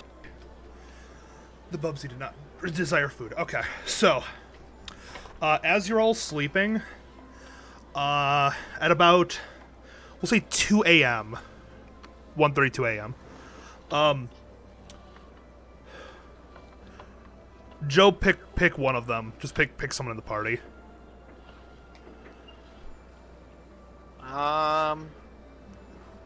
Probably David, because I know Logan and Ryan. Well, Logan specifically will try and go Chewbacca and smack me in the head. Okay, that's fine. So Ryan doesn't care, and so I don't know. that's fair. So yeah, David. Okay, David, as you are as you're sleeping, you suddenly are woken about 1:32 a.m. by a knock on your door. So someone just comes up. I say hello. Who is it? No, you're highly illiterate, but open the door. He's literate, not deaf. Fair. I go and open the door. And there, standing before you, is Joe.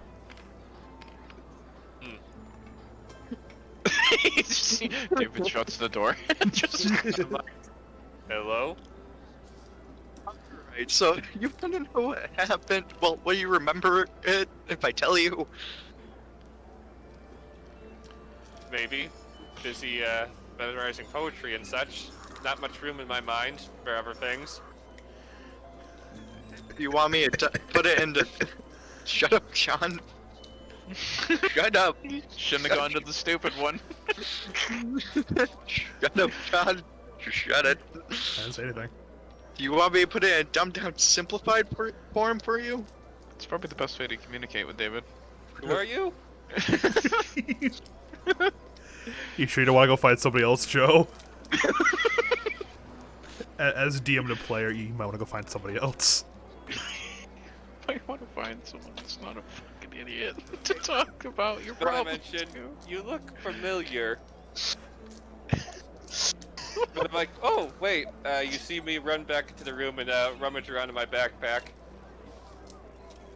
I grab my crossbow bolts. Why does it have to be the stupid one? And attempt to start sticking them in him. Joe, how do you react to this? Freaking athletics check for this one. What are you doing with your athletics check? Well, it's dodging would be athletics or acrobatics. Well, are you just gonna leave, or are you gonna try to? He's running up to try to put them inside of you. Shut the door in his face. I'm just gonna leave. Okay, so David, David, you run over. By the way, Joe, you see by his bed there is a jar with like a human hand in it, just kind of like scurrying about on its fingertips. You just see it. You see it just kind of like sit there and stare at you for a second, and then just kind of like scurries around the jar a little bit. What the hell is that thing? As you say that, you see him walk over to his bag. He pulls out his crossbow and goes, "Yes, pin cushion," as he starts to move forward towards you. You just kind of like take a step back and slam the door shut and lock it from the outside. What the absolute hell just happened? So yeah, Joe. I'm gonna go downstairs and pay for my room already. Okay, so And get a whole entire freaking big pitcher of freaking ale, because I'm gonna need it. Okay, Joe. So you go on ahead. You spend your 5 silver, and then another And like something to eat and because then, I just hiked all that long way. We'll just say you spend 5 copper, a nice huge meal, and some alcohol, and then you go to sleep. We'll say you get a short rest in, because you'd only get a short rest, and then everybody the next day wakes up, and as you kind of all come out of your rooms, you kind of meet in like the central lobby area, like you have been. How much copper was it? 5. Okay. You notice that as you all walk downstairs, you suddenly see Joe walk downstairs from his room that you don't remember him buying. Also, David's not with him, or David's not in the group with you. I walk up to Joe, Oh, great. and I literally wrap rope around his like torso, Okay. and like tie it, and just like jam the other end that I hold into like one of my pockets, I'm gonna cut the. and then I'm I gonna slap cut the him rope upside with my the head. dagger. I'm gonna cut the rope with my dagger. I start to prepare a magic missile. Okay, so how So this? you want to cut that rope, Joe? So Logan comes over to you, Joe. Ready. Logan comes over. He forcibly just kind of grabs you, plants you down, wraps the rope around you, ties it as tight as he possibly can, almost like cuts off your circulation for a second. He takes the other end, shoves it in his pocket, and as you slowly pull out your knife and try to like touch it to the rope, as you begin to like apply pressure to the rope, you suddenly hear Ryan just kind of like go as you look over. You see him just start to like mutter an incantation, and you see like this bluish white energy start to coalesce around his hands, and you see him just gently shake his head back and forth. Right. Well, it seems, Joe, we can't let you wander around by yourself. Hold on, John. Let me Yourself up. text you something. Okay. Like, yeah.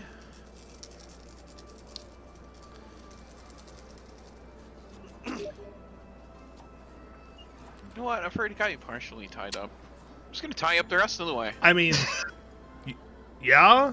Yeah, I'm just gonna tie I him mean, up. your mouth's ungagged, so technically speaking, yeah, you can do that. I'ma say the magic word.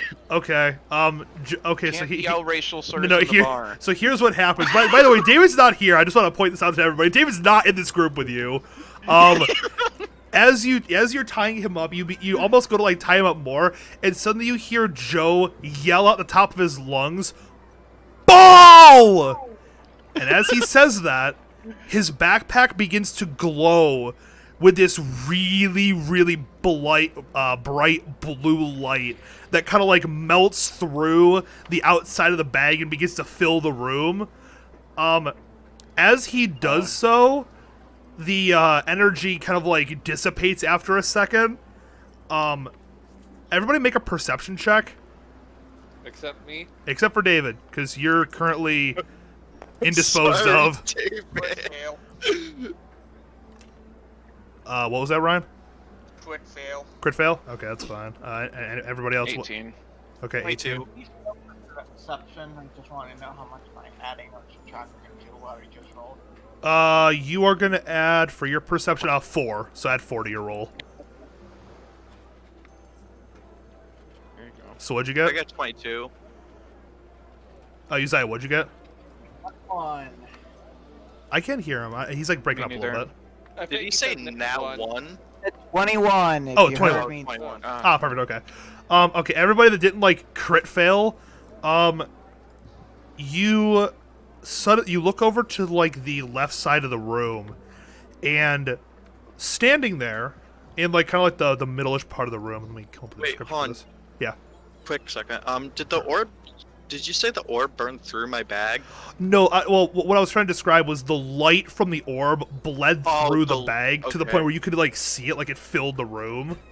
Oh, okay. You see, standing there, dark black cloak, standing maybe only maybe like, probably less than 2 feet high, honestly. You see a rock gnome. Blonde hair, blue eyes, and this disposition I'm of gonna cut the rope just now before pure they notice. innocence. To the point where all of you are almost vexed by his presence itself. What does that mean? It means you're. Annoying. It means you're. What's it called? It means you're kind of entranced by him. Like you just can't stop looking at him. And as he I stands don't there, notice it, though. and I as try to pet it. you try to pet it. I try to pet it. It's adorable. Look Okay. how tiny it is. Okay, you go over and you pet it, and you see. Wait, hold on, John. Before Logan does this, I cut the rope with my dagger. Again, I don't notice it, Joe. You do that, and I'm shooting you. Yeah, I was like, Ryan's got to spell prep. Like, It's giant. it was like, if you cut the rope, Ryan launches the magic missile. Wait, but I've done things. You're an asshole. So, Logan, you go over and you pat it on his head, and he kind of just looks up at you and gives you this big toothy grin as he kind of just like bats at your hand a little bit. It's like a kitten. Oh my god, I'm surrounded by idiots. As you kind of Says the guy who created unidentified posters. as you you know look about this? as you look at him, his what's it called? His actual garb he's wearing, other than like the black cloak, like this, and this cloak is very like jet black, almost like you're staring off into like the abyss of space. He's wearing this set of jet black armor with what appear to be this like very it's like a sigil on like the chest plate of it, gold inlaid with raven feathers, kind of like adorning the centerpiece. No, the bugbear likes ravens. The actual like image of on the front of him is a bird of some description, and as he stands there, you notice on his belt, there is a knife. Unlike anything you've ever seen before, the blade itself almost shimmers with this, what's it called? This like silvery blackish energy. The blade itself is kind of curled at the very end of it, so it's like a standard blade, and then it kind of like curls up and back a little bit. The handle itself is a dark blue colored, almost looks like leather, and then on the hilt itself is part of that same metal the blade's made out of, with this large red jewel in the center of it. And on his other hip is a bag. It's this little like pouch, and as he looks up at you, he reaches into the bag and pulls out a ball bearing. He hands it to you, and he goes, Oh. "Ball." He like, insists that you, yeah, ball. Here, Edward, can you say ball? Say ball. I have 1,000 of those things. Okay. I take it. Okay. This is now my most prized possession. And he just kind of just, and as he kind of looks around at your group, he kind of like just stares there for a second, and then one by one, he goes to each one of you, and hands you a ball bearing. Just ball. I I could only have a bag of 1,000 ball bearings. I assume I noticed this at this point. Yeah, no, Ryan, you notice it. Event. You notice once everybody kind of like has their attention drawn over there. You now are you officially see. Alright. 1 ball bearing. Right, One so ball now bearing. I have 1,001. Is that an actual item in this? Like the... Well, there's bags. Just add like Yeah. the 1. It doesn't really. ball do it. You bearing. don't really need to keep track of 1 ball bearing. It's fine. But anyways, It's very important to me. that's fair. That's fair. That's fine. It's fine. I'm just saying. I'm just saying for the sake of madness, you don't actually have to keep track of the ball bearing. It's fine. Ron, can I ask what language it speaks in common? You're gonna ask him what language he speaks. Mhm. He looks up at you. He kind of gives you this he kind of stares at you for a minute. And he just goes, ball. Yeah. I look at it and try to say something like I try to talk to it in Goblin. Wait, Logan. Cut me for a Ball second. goblin. As you that'd be talk in Goblin, it just kind of looks at you as if it's kind of hitting a wall. Like it. Whoever this is doesn't know what you're talking about. So, Joe, who is still at the end of my rope, I pull him over. Just a good old friendly around the shoulders talk. So, Joe, where'd you find it? Logan, cut the rope. Just cut it for a minute. The rope is steadily getting tighter. Where'd you find it, Joe? Ouch. Wait, what's your question? Where'd you find this, Joe? Why is there Where'd a I weird... find what? Oh, I don't know, the weird thing that's handing out ball bearings. I don't know. Cut me. Release me and I'll show you. Damn it. Just reach in his bag. No. I'm gonna pull out my dagger and stab him right now. You'll probably miss. I'm gonna pull out my rapier and flirty rush him right now. And I'm gonna put 3 javelins in your chest. I'm gonna light my arrow on fire and stick it in your chest, and then stick another one on fire and stick it down your throat. Okay, Joe. As you reach for your flint and steel, you suddenly feel yourself dead because you're gonna die, and you're dumb. Anyways, what are you 2 idiots doing? I'm gonna pick up the gnome. I'm just gonna put him on my shoulder. Okay. He just needed to let me. A kid at a rock concert, you know, you Yeah. just No, have just I pick him gotcha. up like that, and Yeah. it's kind of like drop Joe, so the rope just kind of falls loose and I just walk away. And just go get a drink. Okay. Anyway, so you Yeah. guys want to go try and do that bounty at some point at the end of the day? I'm Wait, actually well, yeah, gonna no, go try and find David. Oh, that's right. The other moron. I forgot. Oh he was here. yeah. Quick question. Okay, so so Let- Logan, he- you he's currently up his have the boy on your shoulders. Mhm. Okay. Why is no one Everybody make one more perception check now. Why is no one listening? I could have really tied you up. 12? Okay. 6 plus, I think 2, 1 even. It's. Did you So say that's perception? Yeah, John, did perception. you say perception? Yes, Okay, perception. so 23. I rolled an 18. I have a plus No, 5. I know. modifier. I'm waiting for you, Zaya.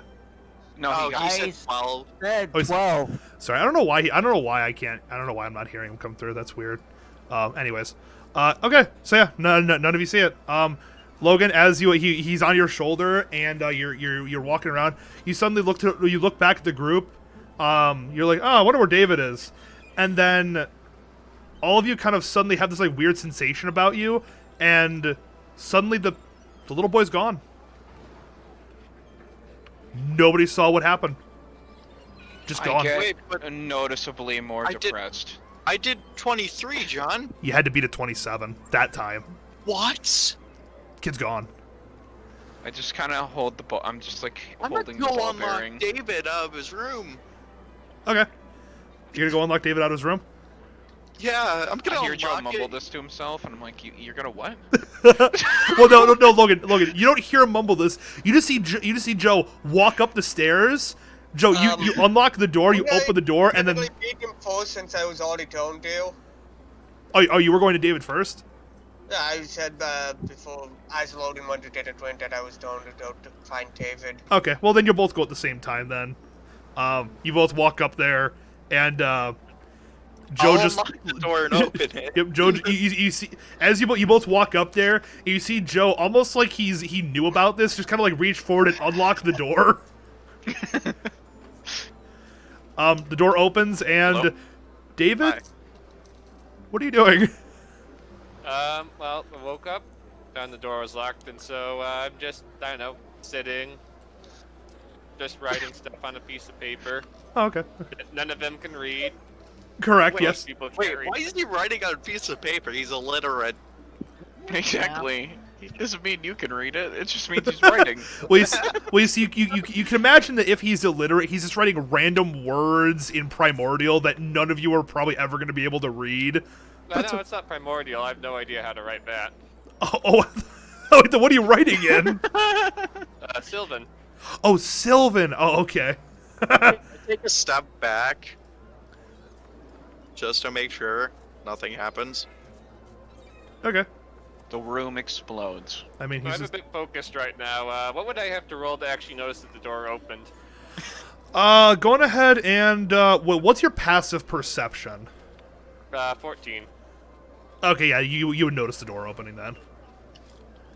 You're Alright, so how do you higher check than that me. out? Holy shit. I turn around, I notice some people are here, and I'm like, oh, door opens again. I put the my writings into my backpack and head downstairs for my stuff. Okay. And Harold. Can you hear me now, by the way, John? Oh, yeah, I can hear you now. Yep.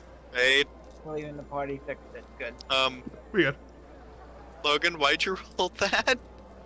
I'm just testing stuff out. Don't you worry about it. Yo. You're what? You're what, you bastard? You say he was testing stuff out, Joe. It's fine. Anyways. So No, I saw that, Logan. Anyway, Joe, See, what was well- that light show and stuff? You have some explaining to do, Joe. Well,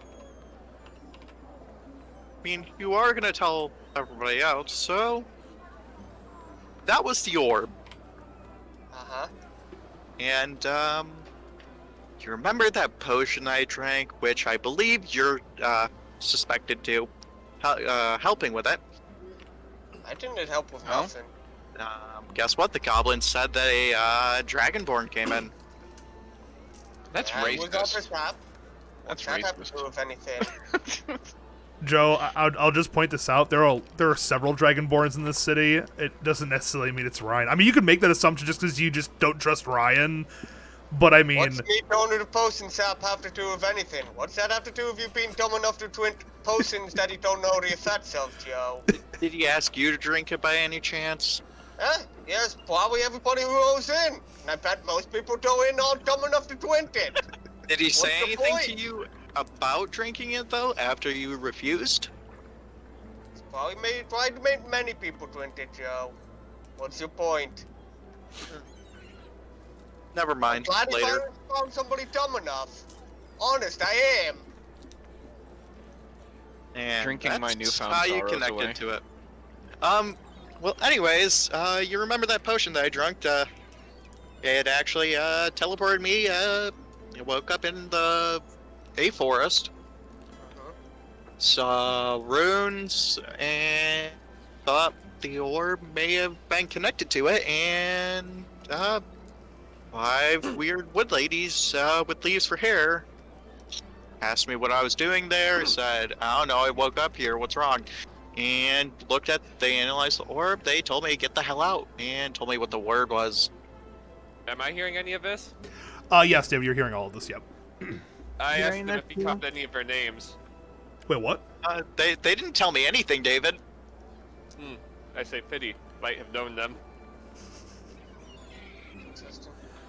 Listen, on my I fourth hiked, hit. Anyway, I'm going back to Logan. I'm going to see I maybe hiked he's doing a bounty or freaking something. like 6 hours to back to the town.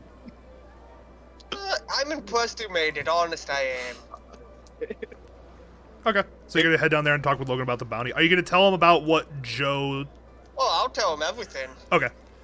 Knew he So- would, that's why I didn't care. So Uzziah and Tell Logan, you the word. you guys are you guys are caught up now. Go ahead. Did he tell you the word he used? I think we would have heard it, right? You'd have heard I Joe assume it was screaming Paul. out, and then Okay. suddenly, Is Joe down here? Oh yeah, you're all down together again. Have one. Just look at. No, just I look walk at him. outside. Okay. I don't care. I'm walking As outside. Joe's leaving, I tell him to stay because we might be turned into a bounty. Joe, do you stay? Fine. No one takes the orb though. Or else I'm gonna gut you like a fish. Oh. Oh, also, Wait. just for future reference, give me like 1 second. I'll be right back. Just for future reference, give me 1 second. I'll be back. I'm gonna throw this Great. ball bearing it gave me at you. I hope it takes a lot of damage. That's a lot of damage. All right. Since this will be going up on YouTube, just for anybody in the future or in present who wants to know, the orb Joe is holding, here it is. I actually have it. You actually have it? Yep, I have the orb right here in my hand. I'm showing it on stream. Wait, oh. It's Oh, you hold can't on. see Yep. it on the camera. Oh, there it is. Yep, there it is. This is Oh, that's just this is the object that Joe's character is currently holding. This is it. Wait, it's not made out of whatever that is though, right? Fucking bowling ball. Wait, John. Wait, what is it made out of? Oh, this one was made No, out. It's made of rubber. Oh, it's mine. a freaking bouncy ball. Yeah, Mine. this is it. This is the item that I described as like- the perfectly spherical dark blue orb with a word in celestial written on it. Yep, there she be. Alright, so are we gonna go kill the monster, I guess? We can hope to God that we have enough strength to do it. What did you say the ball was made out of for the item that I have? Oh, you have no idea what it's made out of. Oh, Made of purpleorium. You just Oh, you know did- that whatever the object is made out of, it's very hard and very brittle. yeah, you said it was solid. Yeah, no, it's really solid. Like, it's not made out of like porcelain and that, but it's super durable and there's no give to it. But you have no idea what it's made out of. It can be made out of anything. Could it be made, the ball bearing be made into like a sword?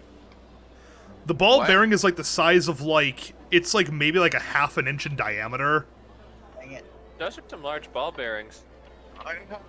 What time of day is it? So we all just woke up, right? Yeah, no, it's very early in the morning. It's like maybe I like want to 8. go to the herbalist. Sure. Okay. And then I tell them I'm just gonna run quick to the herbalist. We can meet back here, and then we can go kill the freaking thing. I'm gonna If you go want. back The to the herbalist makes alchemist healing place. potions, right, John? Oh wait, what was that, Uzziah? So the place he's going to make healing potions. The herbalist? No, there is only one alchemist on this side of town, and he currently fled. Oh, I'm gonna go back to the alchemist place though. Sure. It won't be breaking and entering, will it? It It'd have to almost be- certainly will be. You have no The idea. door would have to be locked for it to be breaking and entering. All right, so Joe goes back to the what's it called, the potion shop. Logan, you're gonna go to the herbalist. Ryan, what are you doing? Just on the head out. Okay. David, where are you going? I'm actually gonna make another quick run over to the armorer. Okay, and then Uzziah, you said you wanted to go find healing potions. that'd be nice. So we have some stock. So basically, Tell them to follow y'all me. die? Yeah, so you're gonna go follow Joe then. All right. So look, we'll start off with you first. So you're gonna head over to the herbalist. And when you approach this place, if you haven't really been here before, since you haven't had really a reason to, There you go. and it looks more like a greenhouse than anything else. With not an open ceiling, but it's a glass ceiling, like semi-domed. And as you walk in, you see it's actually it looks like kind of like an open air market version of like a terrarium, where there's just you kind of walk in and there's like several paths that go throughout the whole place with a variety of just plants. You see small trees, shrubs, like an herb section, that whole thing. There's like several sections. It's quite a big complex. And then there is a what's it called? There is a an elvish gentleman running the establishment, specifically wood elf. Pretty. Gonna walk up and ask if he sells any tobacco. Tobacco, you say? Of course I do. I wouldn't be a self-respecting herbalist in this side of town if I didn't sell tobacco. How much are you looking for? Half a pound. Half a pound? All right, good choice. Freshest tobacco this side of the river. And he goes over and he fills a bag up with some tobacco leaves. Now, actually, you know what? I'm getting ahead of myself. Dried or fresh? Dried. I don't really want to dry it out myself. Ah, okay, that's fine then. Okay, that's just... He puts that bag down, gets another bag, fills it up. And here you go, sir. That'll be a total of 7 silver. Okay, that's good. Do you sell, like, pipes to smoke it out of? Like, wood ones? Oh, yeah, sure, yes. And he takes out this... he goes beneath the counter and pulls out this little... It's like a 4x4, but it's like a really small one. And, the stems of the pipes are kind of stuck in a line, so it's like you maybe see like 12 different designs, kind of like poked in holes poked in the wood, and then each of the stems is put into the holes. You have like about 12 to choose from. You see, there's one with like an owl. There's one that's like just your standard, more like a teardrop shape. There's one that's looks like the head of a dragon. There's one that's like a fish. There's one that's there's a corn pipe, and a couple other variants. Take the owl one. Sure. All right, so that'll be 2 silver. Okay, so 2 silver for that, and then how much for the tobacco? Should be 7. If I said 5 before, I misspoke. It would have been 7. So it'll be about 9. It'll be 9 silver in total. Great. All right. All right. Oh, actually, do you have matches? Sure. Yeah, sure. He Great, pulls out a okay. small pack of matches and just hands to you. Oh. On the house. Go on ahead. Oh, thank you, sir. All right. Well, that's all I needed before I head out to the adventure. All right. Good day, sir. Good day to you too, sir. And he goes back tending to his plants. We'll head over to the 2 new guys, Uzziah and Joe. You guys head over to the alchemist, and as you go over there, you open the front door, and what once looked like just a normal shop, albeit with nobody manning it, now kind of looks like an abandoned building. The entire like front area, all the potions are gone. All of the shelving is gone. The entire back area is completely stripped clean. The counter has been partially disassembled and is like half missing. A few floorboards have been pulled up, and the dirt that was once there has been like carved out and taken.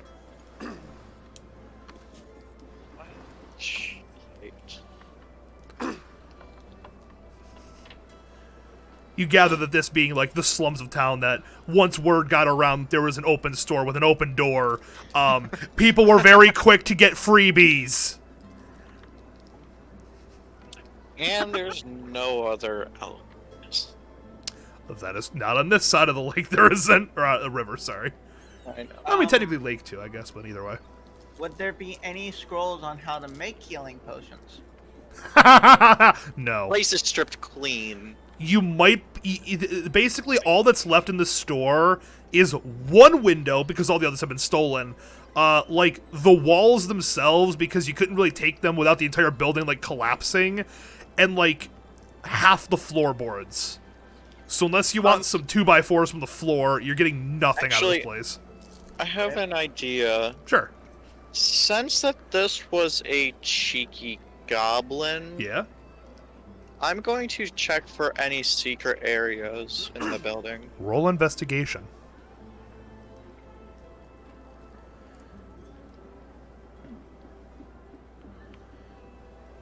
What's my investigation? 15. 15. Uzziah, do you want to give him some help, or do you want to... Are you going to do something else? Roll with advantage. Roll with advantage. Breaks own hands. Oh, user give Oh, that actually helped. It's a 19. Okay.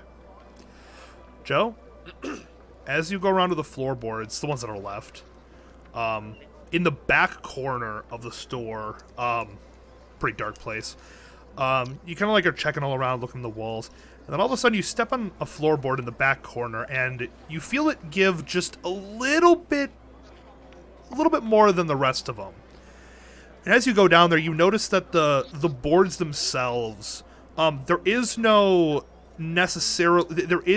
like secret trap door, but you do notice that the floor there kind of gives a bit more than the rest, as if there's not as much like support underneath it. You take out your crowbar, you Pry it up. you pry the wood up, and underneath is a chest, not a huge one. Maybe about the size of like a toaster oven, like a standard toaster oven. I'm gonna check to see if it has any runes on it first. No, it's a mundane chest. It's a normal chest. It's a normal chest. Oh wait. Oh, I don't have my picks. Uzziah, let's come back. Actually, hold on. Can I fit it in my bag? Yeah, you can. Okay, I'm gonna put it in my bag. Okay, so you put it in your backpack. Was that all that I found? That's all you found. Like, regarding secret compartments or anything? Yeah, no, that was it. That was all you found. Okay, well, this place is stripped, so there's really no reason being here. I'm gonna go to the blacksmiths and get my lockpicks back. Okay. Uzziah, are you gonna follow him, or do you have something else you need to get done today? I'll follow him as well. Okay. So you're gonna follow Joe there. David, you said you were gonna do something. Yeah, I'm heading to the armor. The armor, right. You head to the armor, and, there's the old lady that runs it, still tending to her wares. What would you like? I am interested in a longsword. Ooh, a longsword. Sure, and she pulls out a nice, mundane longsword, sets it on the table. Fine craftsmanship. I ask her how much it would be worth if, in exchange for it, if I trade for a scimitar and my crossbow and crossbow bolts. Oh, you don't look like kind of 5-pin person now. She would, when you offer the scimitar and the crossbow, she goes, I'll do a straight-up trade. Alright, sounds good to me. Okay. You now have a longsword, and you lose the crossbow, the bolts, and the scimitar. Alright. Alright. Where are you going after that, just so I can kind of keep track of you? I'm gonna head back to the meetup point. Okay, so you're gonna head back to the meetup point. Ryan's still just chilling and hanging out. Does the inn have bales and stuff? Yeah. There'd be like some basic ales, but nothing more. What's it called? Apple. Sure. So Ryan's day drinking. Logan, you are you gonna head back to the meetup point? Yeah. Okay. You're gonna head back there. Uzziah and Joe, you two are going to go back to the blacksmith. Joe, you are handed back your thieves' tools, which are now repaired. How much did he say it was? I think he said 5 silver. Yes. I hand him the 5 silver. Okay. I thank him for his. Electrum, but... No, he said silver. No, it was silver. It's a pretty. Oh, okay. I don't fucking remember. I thank him for his assistance, and Okay. I'd probably go back to the alchemist's place because there's like no one's gonna search there again. Sure. Okay, so you two head back to the alchemist, the empty alchemist store. When you head back, you notice that the last window has been stolen. Right. Right. Right. So we're not heading here. I think I may know another place. Okay. I'd go back to the place where there was the dungeon that I escaped out of. Oh, the old abandoned building. Uh-huh. Okay. You head over there best you remember, and you find the old, like, burned out, blown out, abandoned building that you escaped from. Give me a perception check real quick.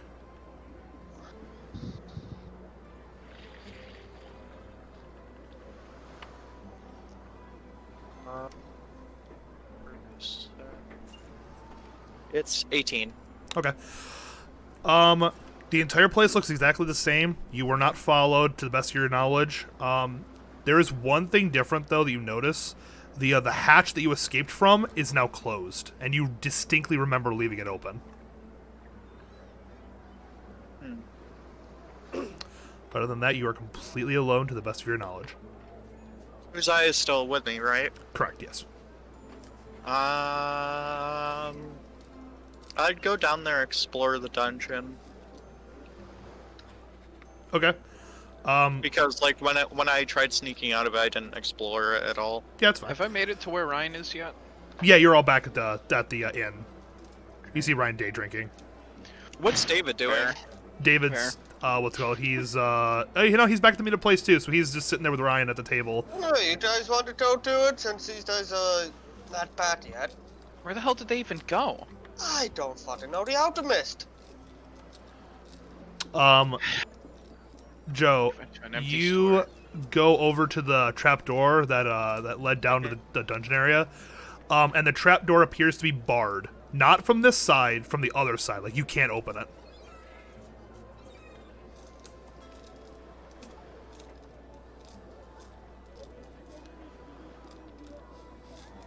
I'm going to go back to the inn and go into my room.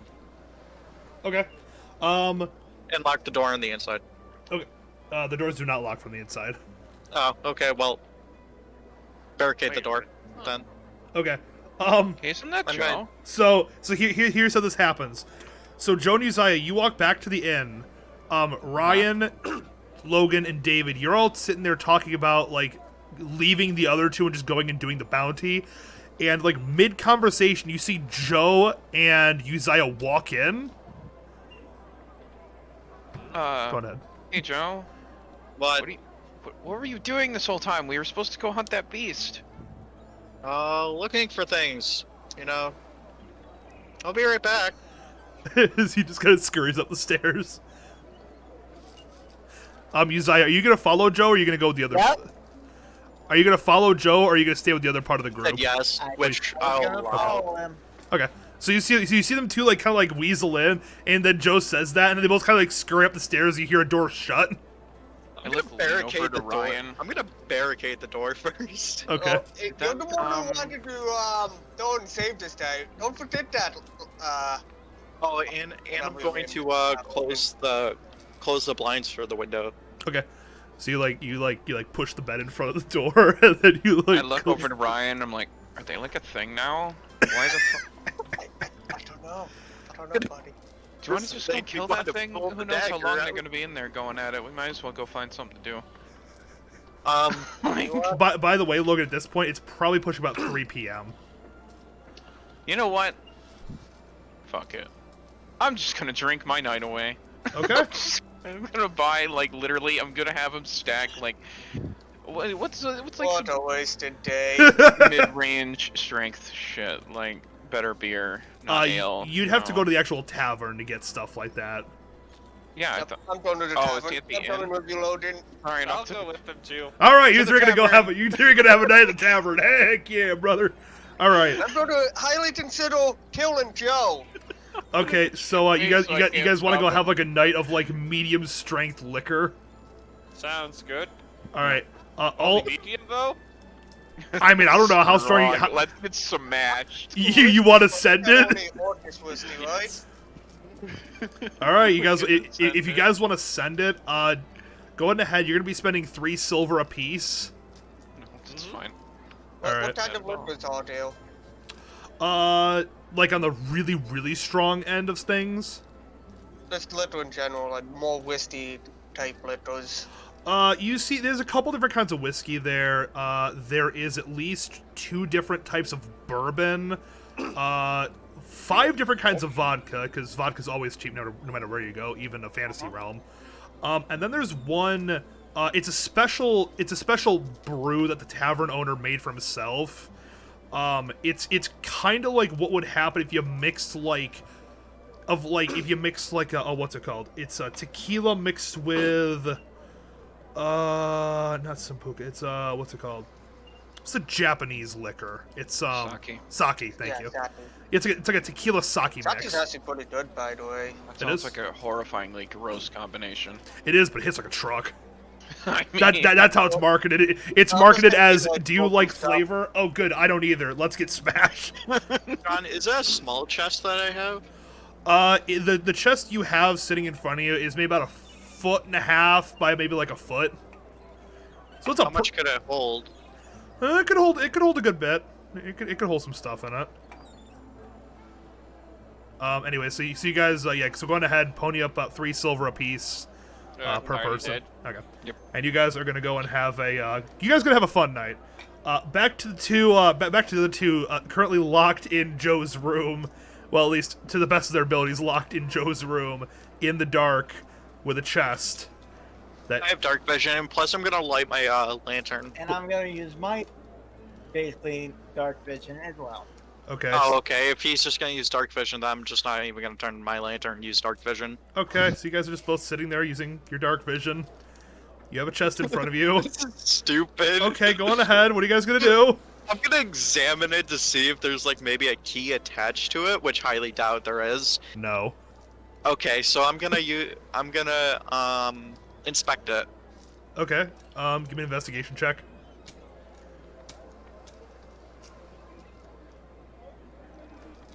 Jesus. Investigation? Yeah. 20, but not natural. Okay. I'll be right back. I have to grab food. Sure. As far as you know, it is a chest made out of maple wood and bonded with iron. That is it. I'm going to use my lockpicks then. All right. Give me a sleight of hand check. I also get proficiency in that. I know. Then just add your proficiency modifier with I your don't- skill bonus. I don't know how to figure out my proficiency 2. modifier. 2. So plus 8, it's 16 plus 8. It's 24. 4. Okay. Yeah. Okay. With the 24, you easily just and you hear the as the lock appears to open. The chest is now openable. I'm gonna open it and examine what's in it. All right. You open the chest up. You notice a couple items are in there. You see a coin purse. You see a scroll. You see a what's it called? You see a hold on. Well, let me bring up my list. Hang on a second. For what was in this particular chest. So you got the scroll, you have the coin purse, you have a... Oh, yeah, that's right. A small black gem, and... Well, that's all you would see when you open the chest. Yep. Those are the 3 items in the chest. Well, I would take the gem and put that in my bag and look at it later. You just grab the gem and put it in your bag? Well, actually, I'll examine it. Okay, how are you examining it? You picking it up? You can eat it? You can sniff it? Like how you eat it. Well, I'm gonna see if it. Can I check to see if it's magical, or do I have to be a wizard for it? You can try to roll Arcana. 18. 18. I mean, you're not exactly an expert in magic. It definitely doesn't look mundane. Probably has some magical effect on it. I am going to check it for any writing. Okay. So you're just gonna grab it and like look it all over, like inspect it like that. Kind of, yeah. Okay. I'm gonna turn my lantern on though, just to make sure I can actually see it. Joe, you grab the gem, and then I'm gonna tell you what happens in a message. Okay. Oh wow, I rolled a nat 1! That sucks!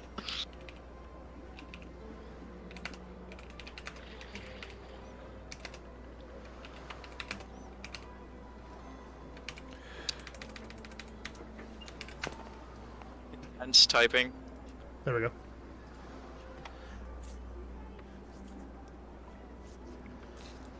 That's what happens when you pick the gem up. Other than that, you do not see any writing on it whatsoever. But as you look at it, and Uzziah, you can see this too, is that the gem appears to, like, as you're holding it, you see the gem, like, inside the gem, it appears to, like, move. Like, you can see movement inside the gem. Who the heck is growing their piece, by the way? Lord! Guys, it's probably rotten. Oh my god! Anyways, back to Joe and Uzziah. Wait, can Uzziah hear what it says? Nope. Okay, well... Wait, how is it talking to me, though? You have no idea. You have no idea? Joe, Uzziah, all you hear is Joe begin to mutter to himself this. I'm going to, in one hand, hold it, and then look how much money is in the coin purse. Okay, as you're just holding it, every so often, you just continuously hear what I wrote. Over and over. And can I do something? Yeah. Okay, so I'm still downstairs drinking, right? No, you're totally slammed in the tavern. No, you guys went to the tavern. Oh yeah, that's right. I went to the tavern. Yeah, no, you. Well, actually, here we'll stop with these guys. We'll stop with the hush hush. Currently at the tavern, you guys are there. Currently you're only maybe like 5 drinks in at this point. Okay. So I mean, you know, go ahead, Logan. Oh, okay. Well, I need to drink more because I'm a bugbear. Exactly. Get shit faced. So I'm just slam like 3, like pretty much right after another. Oh yeah. And then, Nothing yet, right? like my like very small attention span is gonna bounce to like, oh, isn't there what that Rogue's doing? And I was just gonna like get up because he's drunk. I'm gonna get up. Okay. Just take like a huge rip out of my pipe. Yeah. I'm just gonna wander back to the inn where they're supposed to be and try to make my way to his door. Okay, so I'm gonna open the window. Oh no, Joe. Oh no, Joe. There. Oh no, Joe. No, at this point you don't get a reaction. I'll jump back to you.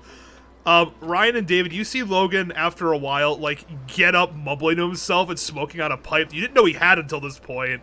So they just kind of like stand up and walk out of the tavern. I'm wantonly done with Logan. Okay, David, what are you doing? I'll go with him too. Okay. David, how many drinks? I mean, you've had several drinks, so, yeah, okay. So all 3 of you drunkenly stumble out of the tavern, kind of following Logan like the Pied Piper with this huge, like, billowing smoke cloud behind him as he just rips on this pipe. Can I make a constitution throw just to see how drunk I am? Yeah, sure, go ahead. Would that be saving throw or just a straight up constitution roll? Give me a constitution. Just give me a straight up roll. Use your modifier. Alright. 14. I mean, you're not exactly, like, as plastered as the other 2, but, like, your intelligence is so low that you basically are at their level, even though technically you're not. So you're all just kind of, like, mumbling and stumbling to yourself and giggling at, like, you're just like, water. Oh my god. Can I roll for performance to do a silly walk? Absolutely, David. Roll for silly walk check. This is stupid. 11. David, your walk is silly, but it's not silly enough. It could be sillier. It's not good enough to get funding? It's not good enough to get funding, David. I'm sorry. Anyways, making my way downtown. Pops. What did you, Pops? John gets demonetized. Anyways, So where are we going? So yeah, what's it called, Joe? So you and Uzziah are still up in the room. What were you gonna do next? Examine how many coins or what was in the coin purse. In the coin purse, you coin find purse. 250 gold pieces. Holy sh! Nice. Mhm. I'm going to. Wait, what's half of 250? 125? Yes. Yes. I'm gonna give half of it to Uzziah and keep half. Okay. Uzziah, you now gained 125 gold pieces. 100. Hold on. 100 and what? 125. 125. 125. 1, 2, and. Joe, shut up! Thank I'm. you. You're welcome. We did both find this after all, and I'm going to open the scroll and see what it's. And trying to decipher what it says. But first I'm gonna ask Uzziah if he speaks Goblin. Nope, just Elf and Draconic and Common. Okay, well I'm gonna try and see what the scroll says. The scroll itself, as you open it up, you can't read any of the writing, but you can see it is a map. Huh. The map goes from this town, and it goes to, what's it called? Where does the map go to? It goes to this island down here. It's this large isle down here. Well, let me. Okay. That's where it is. Is that different from the not Nexal part? What do you mean? Well, the names are irrelevant. Yeah, the names are irrelevant. Ignore the names. No, I'm talking about what you actually told me. You told me about something about Naxal. The city that you wanted to go to is over here. That's this star right here. Okay. The place the And map the leads to island is over here. Okay. I'm gonna try and communicate with the thing in the black gem to see what it needs for to feed on. Okay. How are you gonna attempt this? You just gonna talk to it? Or I mean, I don't have anything for magic, but I'm gonna. Well, I may just try and figure out how it's talking to me first, which that also kind of leaves it. This is pretty much confusing for me because I don't really know how it's talking to me. okay. So make an Arcana check. 16. You have no idea. It's magical. You have no What idea. the- It possesses magic. I guess I'm gonna mutter under my breath a little bit. Like, how is it talking to me, I guess? Okay. You mutter under your breath, and The mouse in the corner looks at you funny. all you hear is just the same voice continuing to just say, "Feed me." Roll for sanity. It's a low, whispery, airy voice that just kind of enters your mind as if you're thinking a thought to yourself and then just leaves. I'm gonna try and communicate with it in my head. Okay. What are you gonna This try to is say? A very confusing situation, and I'm going to say, I'm probably gonna ask it how is it communicating with me. In your mind? Okay. Yeah. Well, at that point. As Or, you What are you? okay. Oh, you're gonna ask what are you in your head? Yeah. Um, See if I can communicate. doesn't seem to change much. Just kind of continues on with the feed me. Have we made it to the inn yet? You're about to. Well, I guess. Well, there goes blood sample. What? What? I'm gonna give it blood. See what it does with it. Okay, so you're gonna cut your hand and like try to like feed it blood. Very tiny bit though. Okay. Just see its reaction. You go on ahead, you prick your hand, and you touch the black gem to the blood, and as you touch the gem to the blood itself, the gem begins to glow with a dark black energy as you feel the blood in your body begin to like get pulled through the little prick hole you made in your hand. Right, I'm dropping the thing right now. Okay. I don't feel too good. Don't give it blood. Right before you drop it, you hear, "Ah, yes." Oh, gee. And then you drop the gem, and the moment it leaves your hand, the voice just cuts out, as if someone like left a Discord call. And the gem hits the ground. You see it roll for a little bit. It faintly glows with a black energy, and then just kind of slowly goes back to its normal color, and its normal like luminescence. I'm gonna pick it up carefully with my other hand that doesn't have the cut. Okay, you walk over and you grab it, and the moment you grab it, you hear the voice. Good.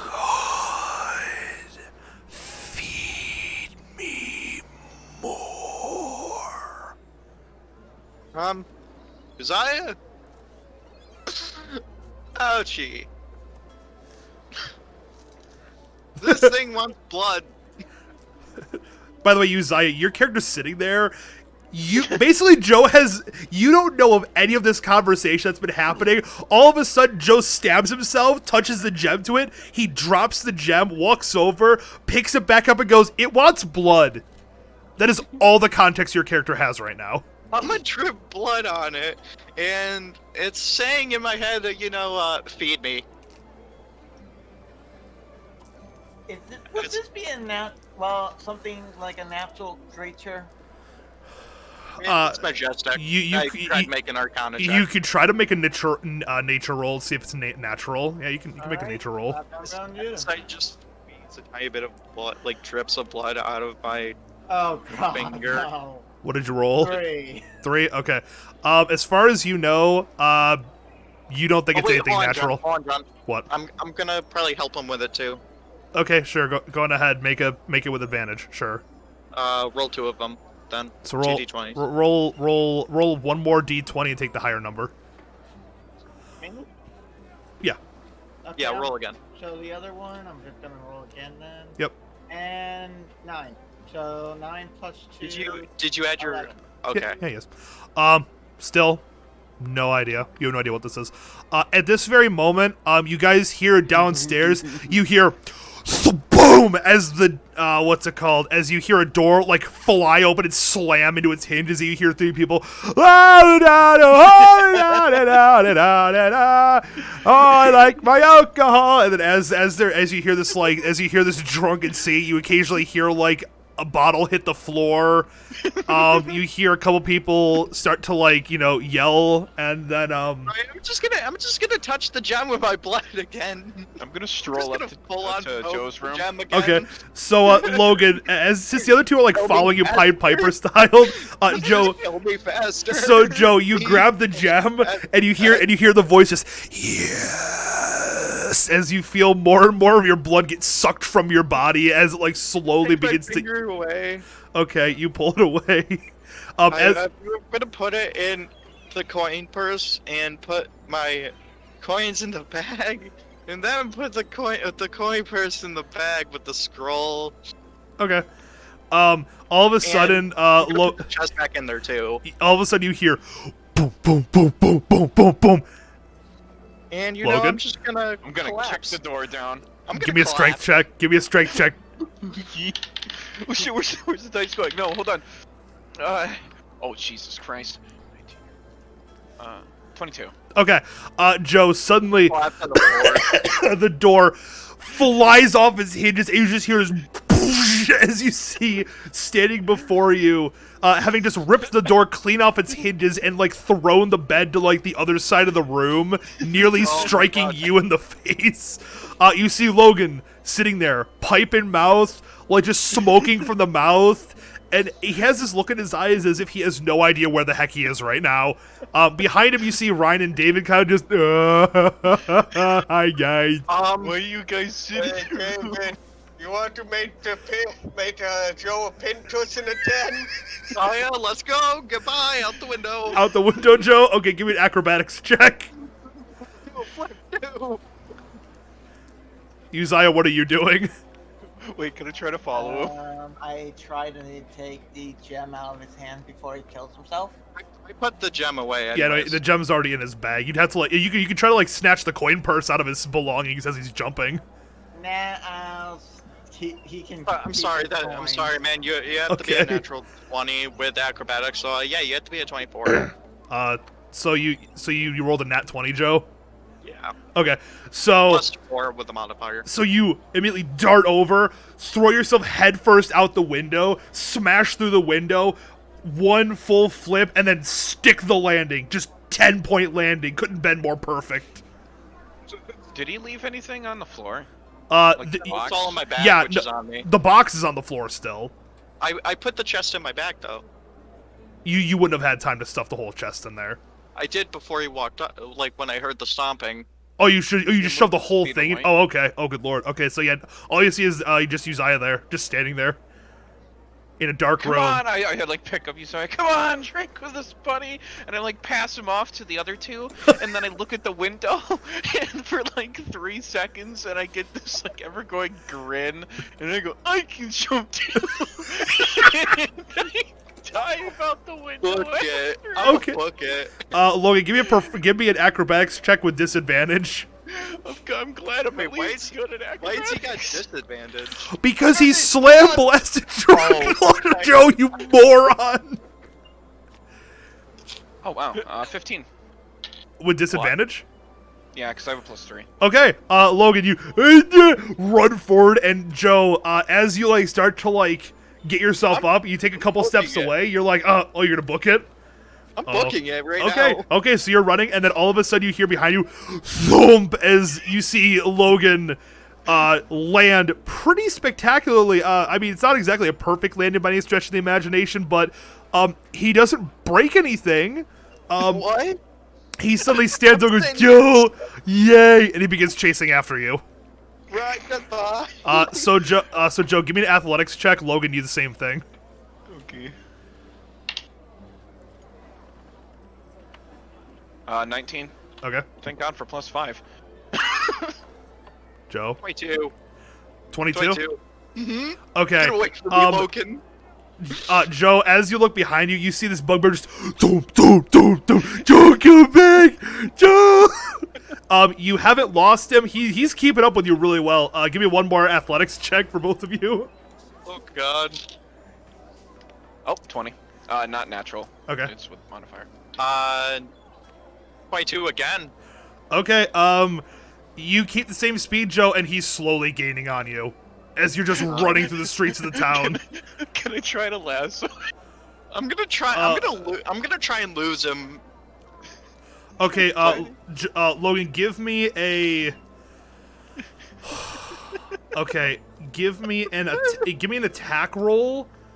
What do you have? What are Don't do your what's it damage. called? No, hang on. Shut, Joe. So what I want you to do is okay, yeah, give me an attack roll. So roll a nat 20 and add 5. I'll go with your unarmed strike because I mean that's basically what you're doing right now.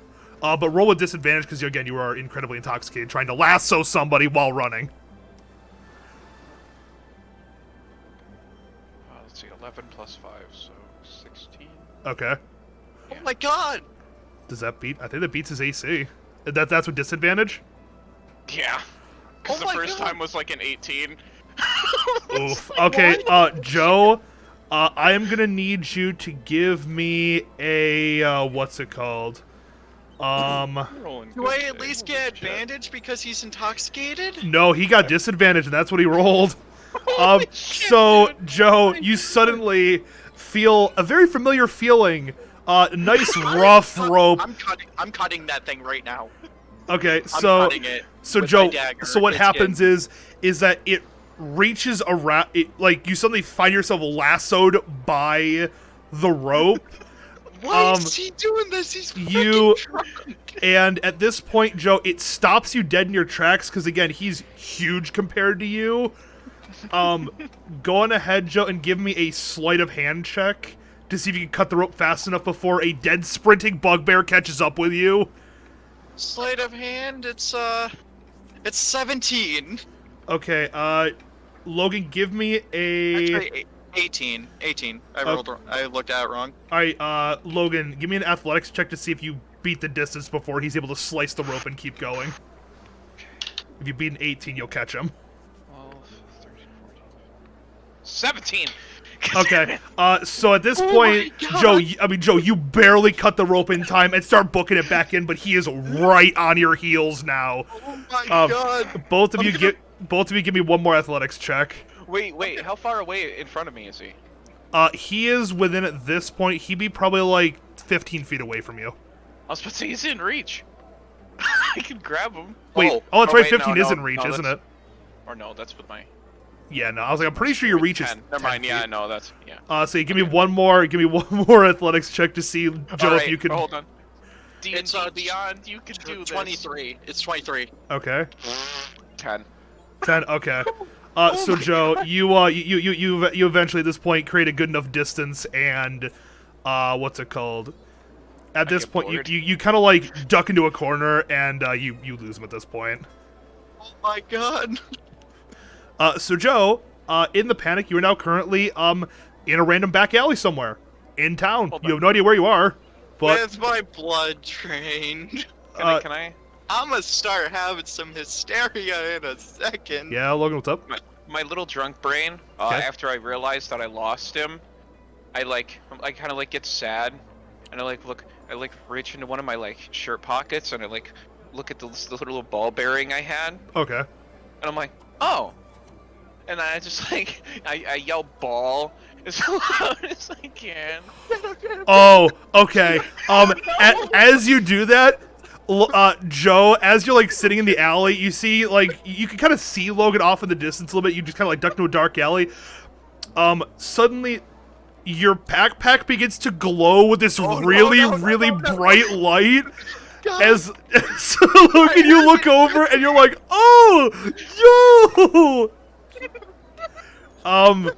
Joe, you're currently in an alley, a dead end, and now trapped by a drunk bugbear.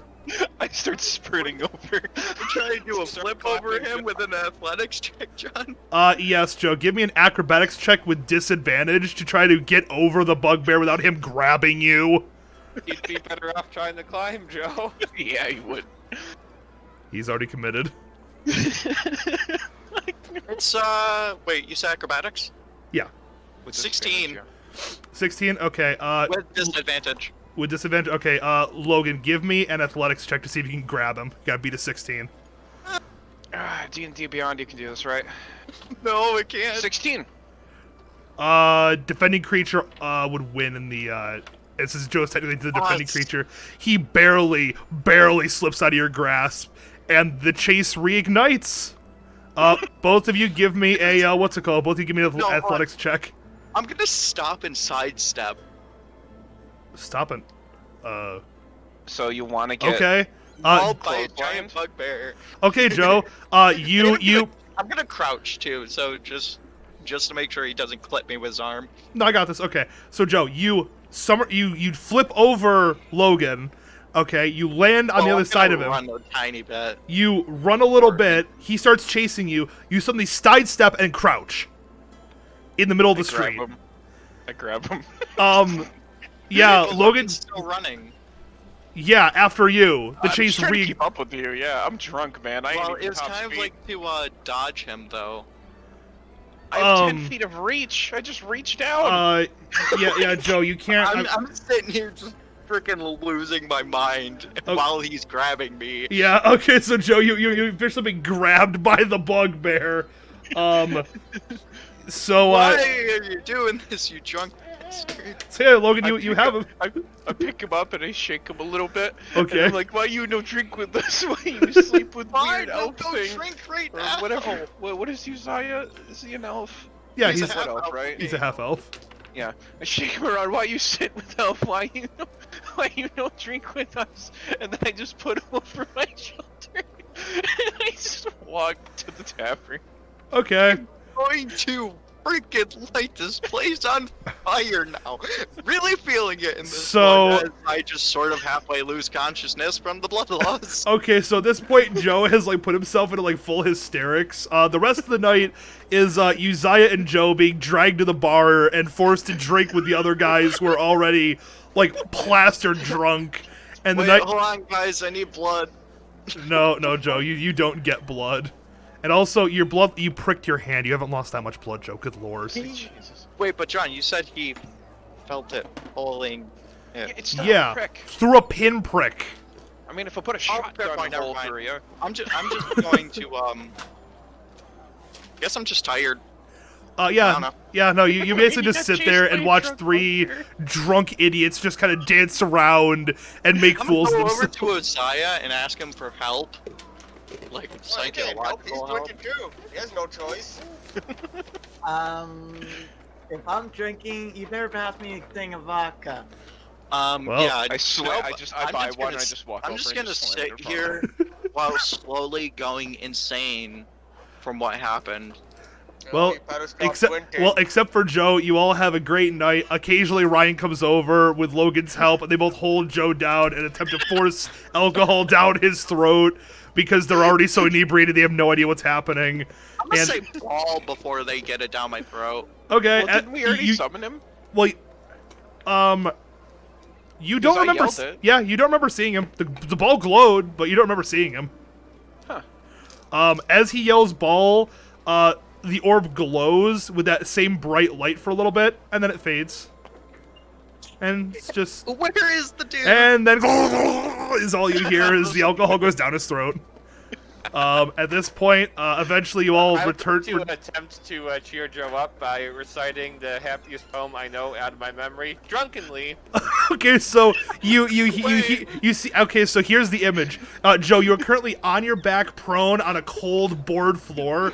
You have a bugbear standing over you, pouring liquor down your throat, while Ryan claps like a monkey. And over the background, you hear David mumbling some drunken Sylvan to himself in an attempt to cheer you up. That's your moment right now, Joe. Meanwhile, Uzziah is sitting at the table with a vodka, just staring at it unblinkingly.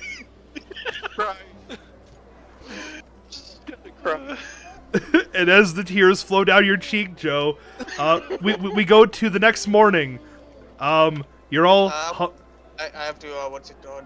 Pay the money again. yeah, you have to pay the money, Ryan. You all wake up the next morning in your rooms. I have a huge hangover from the amount of alcohol shoved down my throat. Well, how about everybody roll for hangovers? Let's see. Give me all a Constitution check across the board. We'll see how you're all feeling this Normal. morning. Closed. Yeah, Not a except saving. saving. Not a saving. Actually, in this case, it would be a saving throw because you're trying to save yourself from death. Nice So yeah, one. Oh, wait, a saving throw? yeah. Do a Yeah. Constitution saving throw for this one. 25. Where's Constitution? Wait. 25. Okay. Yeah, Wait, yeah, what do- 20. I got a 21. Perfect. Okay. 21. 20. 15. Okay. 8. 8. 19. That was a nat 20. Okay. I also rolled a nat 20. So, you all wake up feeling surprisingly well. Logan, you're a little sick to your stomach, but it's honestly not that bad. I mean, you'll be able to pull through no problem. As you're all just kind of like waking up, you're walking outside your rooms, and you're like, huh, where's Ryan? Meanwhile, you just hear as Ryan's body did not agree with what he did last night. He is currently heaving and Wait, hoeing in the bathroom.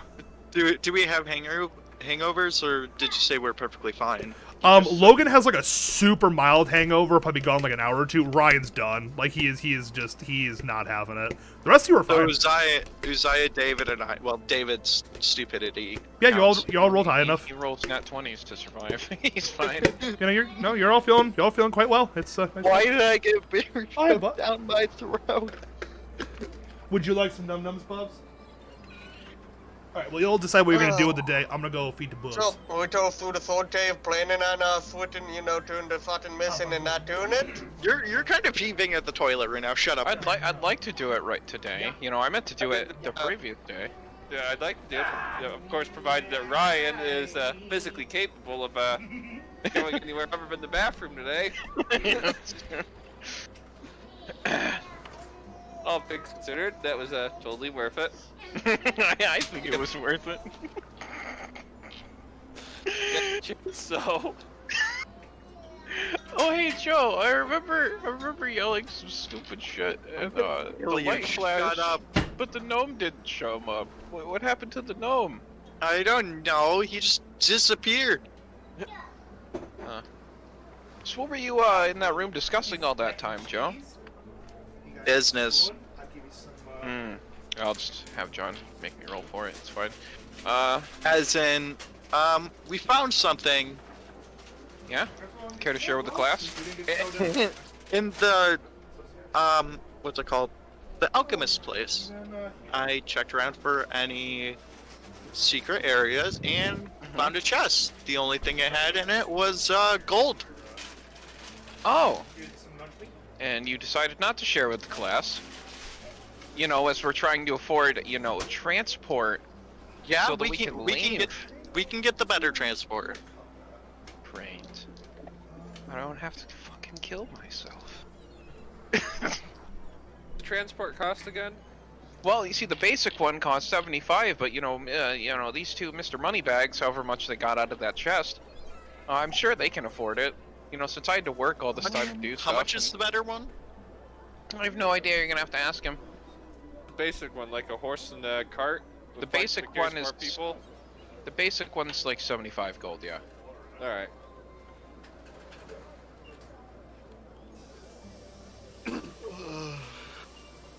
I'll wait for Ding Dong to get back to his computer so we can ask him. Yeah. Dude, those were some insane rolls.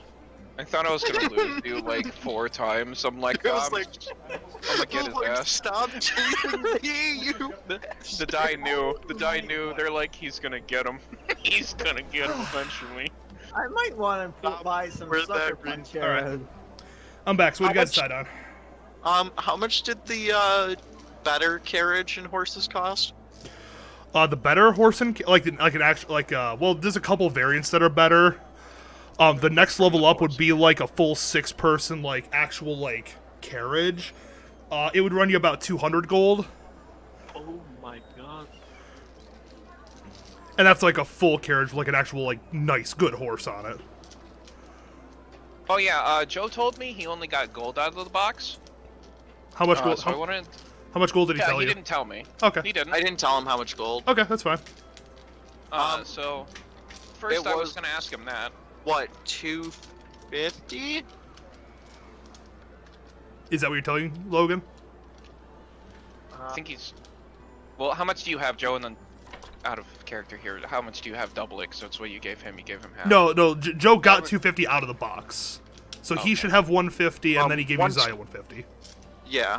Or 125, sorry. 125. Not Yeah, we got 125 each. Yeah. Okay. I seem to believe that. That's a high enough amount that I don't feel like he's lying. And then he said that was the only thing he got out of the box, and I don't believe him. All right, give me an insight check, and then Joe, give me a deception check. 14. Okay. Uzziah, are you gonna try and deceive him with me or no? He can't help you with this one. Oh, okay. Because he's just asking you. Deception, you said? Correct. Wait, what'd you get, Logan? What did you get? Wait, what did you get, Joe? 16. Oh, Okay. I got 14. Okay, so yeah, Logan, as far as you can tell, he seems pretty truthful. That seems like that's all he got. Am I out of the bathroom yet? Yeah, Ryan, you're good. Ryan, you come downstairs and you kind of look over at the innkeeper. And you're like, "I'm sorry about the toilet," and you just kind of walk over because. What happened, Ryan? Also, Ryan, just for today, for roleplay reasons, mark down that your breath weapon has been used. That'll that I ever use that anyway. I normally don't do this, but I'm just kind of like, you know what, Ryan? Oh yeah, I remembered that I kicked Joe's door down. Yes. So I walk over to the innkeeper Can and you give fix my him door? like 20 silver. Oh, so it's still on. Okay. She accepts it with a hearty thank you. Hurry. And then I walk away. Okay. Anyways, Ryan, what'd you say? Check to see if Harold is acting oddly. Harold? Harold? You named the hand Harold? Yes, Oh god. I named the hand Harold. Is he acting oddly? I mean, it's still just kind of crawling around the jar you have it in. Acting odd. I mean, you really can't tell if it's acting oddly or not. I mean, it's acting the same it's always been. So I mean, yeah. Good, I pat the jar. Okay, Good Harold. you just see David pat the jar. I approve. I'm going to Let take this happen. Uzziah with me and head out the door. Okay. Uzziah, do you Where are do you go with him? For what? And yet again, we will. Yeah, I'm shooting mods and missile at him. I'm done with this shit. I'm killing him. I get So- I step in front of Ryan and grab them both by the scruff of their fucking shirt. And I'm like, no, we're gonna kill the monster today. Fine, because we we've been can- blowing it off for 2 days. Wait, hold on. Let me just go buy a jar or two first. Actually, do I have I'm going to anything? kill the monster now, or I'm killing you instead. You tell me. Does the monster die today, or do you die today, Joe? I mean, you're being just- threatened, Joe. No, I have an idea. For I research don't reasons. care about your idea, Joe. What do You know what? I'm need gonna jars for? I decide don't to care. stab Ryan. Okay. Go ahead and make an attack roll then, Joe. Go on ahead. Because, I mean... Now, Joe, you do have another character sheet prepared, right? Yeah, but I guess never mind. I won't. Hold on. I'm holding him right now, right? Yeah. Yeah. Can I just like stop him? Yeah, Like restrain him? yeah. You can use, you Yeah, can tie him up if you wanted to. I'm not gonna tie him up. I'm just gonna like forcefully hold his hands at his side so he can't Yeah. grab his fucking knife. Yep, no, you're Yeah. good. Just want to get a freaking jar. For what? We've been blowing this off for 2 days. I Fine, wanna never mind. kill it. Let's just go, you assholes. Maybe, Tougher Joe, you should to- explain why you want the jar. Maybe they'd be willing to help you instead of just being all shady about it. You wanna be as a tip to a new skeptical, it's player. your problem. Fine, I have a pet. You have Kind a of. pet. Sort of. They say, what's so weird about a pet? I let David have a pet hand. I say that you can share a jar with Harold. No, it has its own little cage. Do I even have... Technically, What do for I now. have? Ryan's sitting here like, what can I hit him with? Let's see. Think badge, water stand, I pull out the rune with the little thing in it. The with the gem in it. Okay, so yeah, you just Black. are you holding the gem in your hand or? Yeah, with the one that doesn't have the cut, obviously.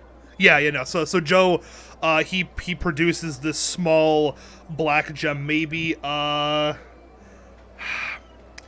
on. Let me try to give you like a better like scale for this thing because it's not super big. Maybe the size of like 3 D20s. Yeah, Okay. that's about 3 D20s in size. So yeah, it's a pretty. Can And I it's- see that? Why? I want to hold it. I want to How about- study it. No. Look, but not Do touch. you need a jaw for it for? It, kind of wants, blood.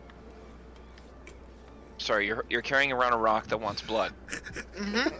So that means Joe. That means it's asked you for blood, and you didn't think this was out of the ordinary. You thought this was normal? Okay, great. That speaks volumes, I don't want honestly. to go kill the monster anymore. I kind of want to spend the day 20 to 10. To be completely honest with you. I just stare at the floor for a minute, just dumbfounded. And I'm just gonna be like, come on guys, let's go kill the monster. Just before I have an aneurysm, it's gonna be my last one, guys. It's gonna be the last one, and I want to make it count. So let's make some money first. Okay, so Logan, you're gonna move off. Does anyone want to follow Logan to go kill the monster? Oh, I've been planning on going to fight the bloody monster for a while. I'm with Okay. Logan. All right. Yeah, I'm going with Logan too. Okay. Follow at a distance. At a distance. Okay. Uzziah. I'm gonna spend the time talking to No, my shut little, up, Joe. I'm trying to talk to here, Uzziah. We went over this in the rules. When I'm talking to somebody, just shut up. Uzziah, what's up? What are you doing? I would like to be able to basically go order something and then go help them with the monster, but I don't think they will let me. Just take a meal to go. That's fine. Just subtract 2 copper. You take What? breakfast to go that day.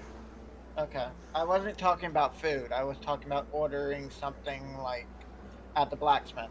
Oh. Oh yeah. Well, what do you want to order? Some better armor. Okay. I mean, does the rest of the group mind if you guys just quickly stop for to order some armor on the way out of town? I squint like real hard, and then I just shrug, and I'm like, fine. Okay. I don't care. All right. So you guys will just stop over at what's it called? Do you just want like standard armor? Or do you want something custom made? Scale armor. Well, scale mail. It's medium. You want scale mail. Okay, so you're gonna go to the armorer, the old woman who. What are you doing with your bubs? Give me 1 second to check the price on it. It says it's 50 gold points. At Uh, least in D&D Beyond. no, I know. John's economy is Yeah. always a wonder. No, the scale mail will be the same as D&D Beyond in this town. So yeah, no, 50 gold pieces. Hey, John. Split mail's gonna be the same. Split mail's way What more. would I That's put right. for in I my didn't mean that equipment? exactly, but Anyways. So yeah, Uzziah, go on ahead, 50 gold, and you can buy some scale mail. You can equip it right now if you wanted. Oh, really? Can Yeah. you give it to me on the Beyond while I do the 50 Sure. gold? Sure, why not? Joe, go on ahead. What do I do for the items? For my items for the rune and stuff? The gem? The gem, and they don't know You about can the add map. custom items. You just put in a custom item. Just put like a map. Yeah. And then what's it called for the black gem? Just write black gem. You could write talking black gem if you wanted to. They don't know about the map, though. I know. Now I do, because I heard him through the void. All right, so you currently Dream. have scale mail, and now your AC is now 16. Alright, thanks. Yep. you're good. Okay. I'm gonna try and communicate with the thing along the way, though. Sure, that's fine. What are you gonna try to do? I don't know, probably see what it is and what it does. What are you doing? Describe to me what you're doing. Because if you just say, I just want to see what it is and what it does, then you're going to be staring at it the whole way. No, like, It's just something I do. trying to communicate with it. Yeah, what are you going to do to try to communicate with it? Are you going to chuck it against a tree? Are you going to sing it a lullaby? Are you going to pee on it? What are you going to do, Joe? Like, tell me what you're going to do. You should pee on it. Like, you've tried giving it blood. You've tried thinking It's okay. thoughts. Like, what are you going to do? So, let's see one more. I'm probably gonna try and talk to it again in my head, or just, if that doesn't work, then try to speak to it, Like, out loud? muttering, Okay. so people don't think I'm crazy. Far too We late. already know That's about fine. the fact that you're talking to a... No, Ryan, it's fine. Just let it happen. No, Just let it happen, like- Ryan. I already know that you guys know that I'm talking to it, just so like other people don't. He means find like me. the strangers in the town as you're walking around. That's fine. Because, you know, I've had a bad run-in with people. So you begin to think thoughts again, try to communicate with it. It doesn't seem to respond; it just continues to repeat its same phrase, and then you kind of like whisper. What are you going to whisper to it? If it can understand me. So you're saying like, "Can you understand me?" Mm-hmm. Okay. You then hear the voice go, "Yes." I'm gonna whisper to it that if I give it blood, which I know how to get a fair supply of, it's gonna be my pet. I am no one's pet. Fine then, companion. Or else, no blood, and you'll be there to suffer.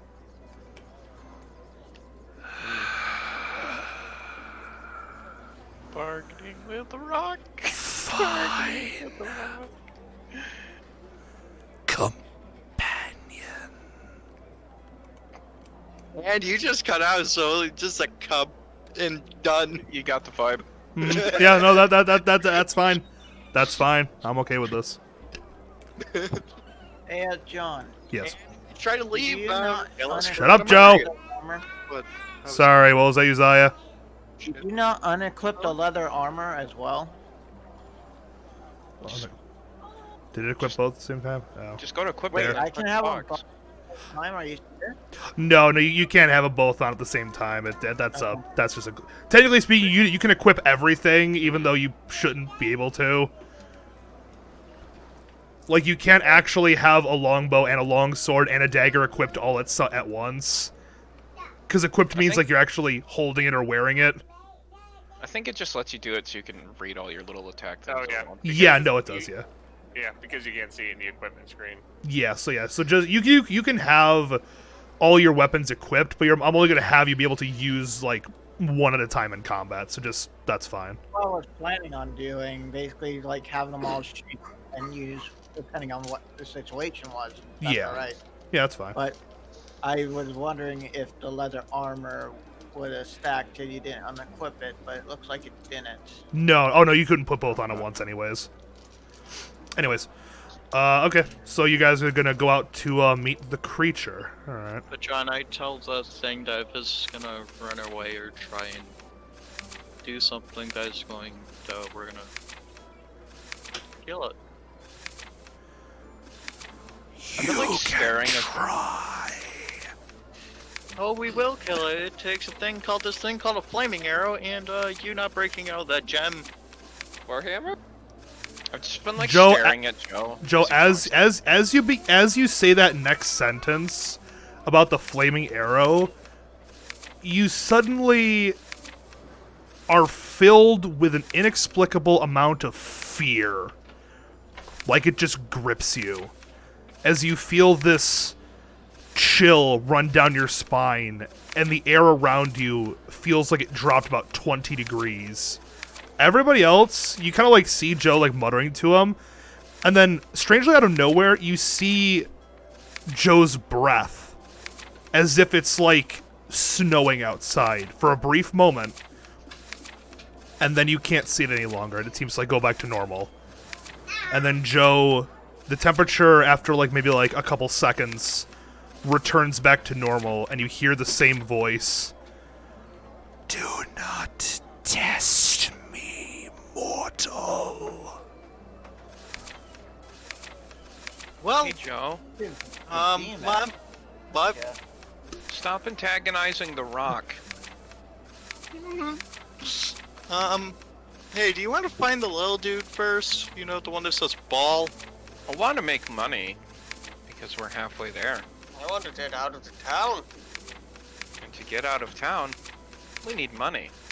Fine, let's go. And since the other two want to hog all their findings, I'm gonna have to get my own fucking money. As So, far as I'm concerned, any money we get from I Test love how you assume that I'm going to be doing all this money by myself. Yes, I just bought armor, but I think you guys were hell-bent on fighting. So, yeah, I'd rather not die. So I'll help you fight it. Okay. me, Just gonna put the thing away and just two walk. squishy people, and David, thank God. Or no, three squishy people. I say any money we get from Test, it's 150, I think, so don't do the what's it called, riding thing. Okay. At least I'm willing to You take good, what boss? it might cut for it. You good? I would pay for it pretty well. Okay. Just let me know when you're done. Let's just see if we succeed in killing it without one of us dying. Okay, so you guys head out of town. You travel for a couple hours. It's this place is a bit more of a distance away. And as you go out a ways, eventually you get to the area where the creature has reported to be seen. You're kind of like off in like, it's not really a wooded area. It's more like, not a field per se. It's more like a meadow, honestly. There are some light trees around the area, and for the most part, seems fairly normal, fairly peaceful, nothing crazy. Go on ahead, everybody make a perception check for me. I am probably also gonna check for traps again along the way. Nat 1. Okay. I rolled a 13. 19, so 20. Not natural, but 20. Okay. To perception? Yes, perception. 19. Okay, so everyone but Logan sees this. Not my answer yet. I got nothing though. So yeah. You got what? 9, he said. Oh. Sorry, I thought I heard you say something. Okay, then all of you but Uzziah and Logan see this. You don't see any creatures, but what you do see are a few large holes in the ground. Several feet in diameter, and you see them kind of like dotted around in like random-ish places. Some of them seem kind of fresh, but you're not 100% sure. I hope we're not fighting kegs again. Hang on a second. I gotta do get Bubs hope up. not. Oh, what? I got you, Bubs. told Logan so that he's aware. And then I told him to examine it. Holes. Oh, this is gonna be another bug, isn't it? Yeah. It might have tremor sense too. It's gonna have I'ma hang myself so it can't feel me walk sense. Because it's another goddamn bug. Okay. Well, episode 17 of me trying to stab a bug to death. What would be best for bugs? Piercing, slashing, or bludgeoning? Dying. Probably piercing for armor because it We don't want sad bubs. Okay, I'm back. Okay. You can just light it on fire. What? Holy crap, what? Okay, so what are you guys doing? Well, I told Logan about it, and then I'm going to examine it, do a nature check to see if I can identify what could have made these holes. Go for it. I'll also do a nature check. Alright. Both you make nature checks? I think that this was a local government project to dig holes in the middle of nowhere. Sounds about right, David. I'm gonna make a perception check for 9. any. 9? Yep. You don't know what exactly has been digging these holes. It's definitely natural. It's not magic. And whatever is Government. it's definitely large, whatever it is. John. However, you do know one thing, Ryan. Based on the holes and where they are, you gather that whatever's out here, there's just one of them. Oh, that's good. John. Yeah. I'm gonna see if anything's unusual other than the holes. Okay, yeah, sure. Give me a perception check. We're going to really use a habit to throw in the hole, so stout it out for us. We have a rogue. It's 23. We have Harold. Around the surrounding area, the only thing that you can see that is out of the ordinary is there is one tree in the meadow. All the rest of the trees look pretty normal, a couple knocked over, but one in particular, it appears as though the tree has been bitten in half.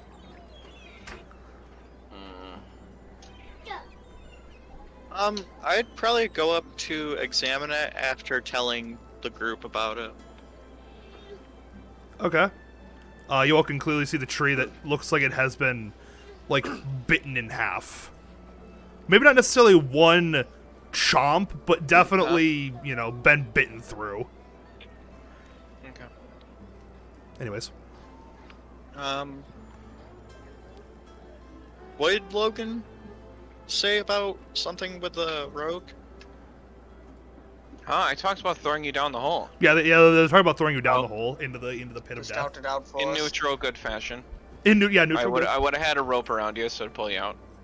Ryan I wouldn't would. have, but you know. Well, Can I get I'm fist bump, going Bubs? to- Fist I'm bump? just gonna walk up to a hole and I'm You just want gonna yell some into fruit it. snacks? You're gonna yell into the I hole? was- I'm I gonna was yell gonna into see a if hole. I could try and light the hole first, like I'm already yelling. visual. Okay, Joe, you and Logan walk over to the hole. Logan, you kind of like bend down. Hello? That's when something takes both heads off. A minute passes. I'm finally dead. 2 minutes pass. Logan, hold on, Nothing. John. Logan, which one's better, a lantern or a candle? It's not gonna do anything. Don't you have dark vision anyway? Can't you see down it? Oh yeah, I do. We both Okay, do. never mind. I don't know how deep this hole is.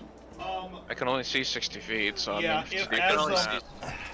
As you guys look down the hole, with your dark vision, about maybe 50 feet down, you see the tunnel turn to the right. So it's not like a straight shaft, like it stops eventually and then turns. And then I continues look on at in the rest of the party and go, hey, is anybody equipped to fight something that burrows and is that fucking big? Hang on. No? Great. We're gonna either, okay, so we have multiple Thumbs options up here. and surfaces, maybe. We have multiple options here, kids. We can stand here and wait for one of the party members to get insta-killed. We can also stand here and wait for it to eat one of us. Or like at this point, I don't know, because I don't know how to hunt a giant magical worm thing. So, I mean, at this point, I'm already like, I don't even know what to do. I might as well just fucking go home at this rate. Hey John, I don't Yeah? want to sit out here and stare at holes. wait. I'm going to take the bell that I have in my inventory and take my rope. I'm going to attach the bell to the rope and put it down there and ring it. Okay. You take the rope, you tie it around the bell, and you lower it down to 50 feet, and then you just kind of like tug it up and down. You can hear just ding, ding, ding, ding, ding, ding, ding. Everybody make a perception check.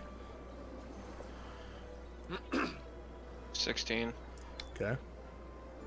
I 11, 12. Oh, I rolled a nat 1 on that check too. Okay. Investigation? That's 2 of them. Oh, in no, a this is row. perception. Oh, perception. Okay, so 12. 12. It's 20, but not natural. Okay, only Joe sees it coming. You guys Joe, prepare for battle. Joe, you begin to feel, as you ring the bell, you hit about maybe like the 10th time, and then you begin to feel the ground begin to tremor. Whatever's out here, it's coming for you.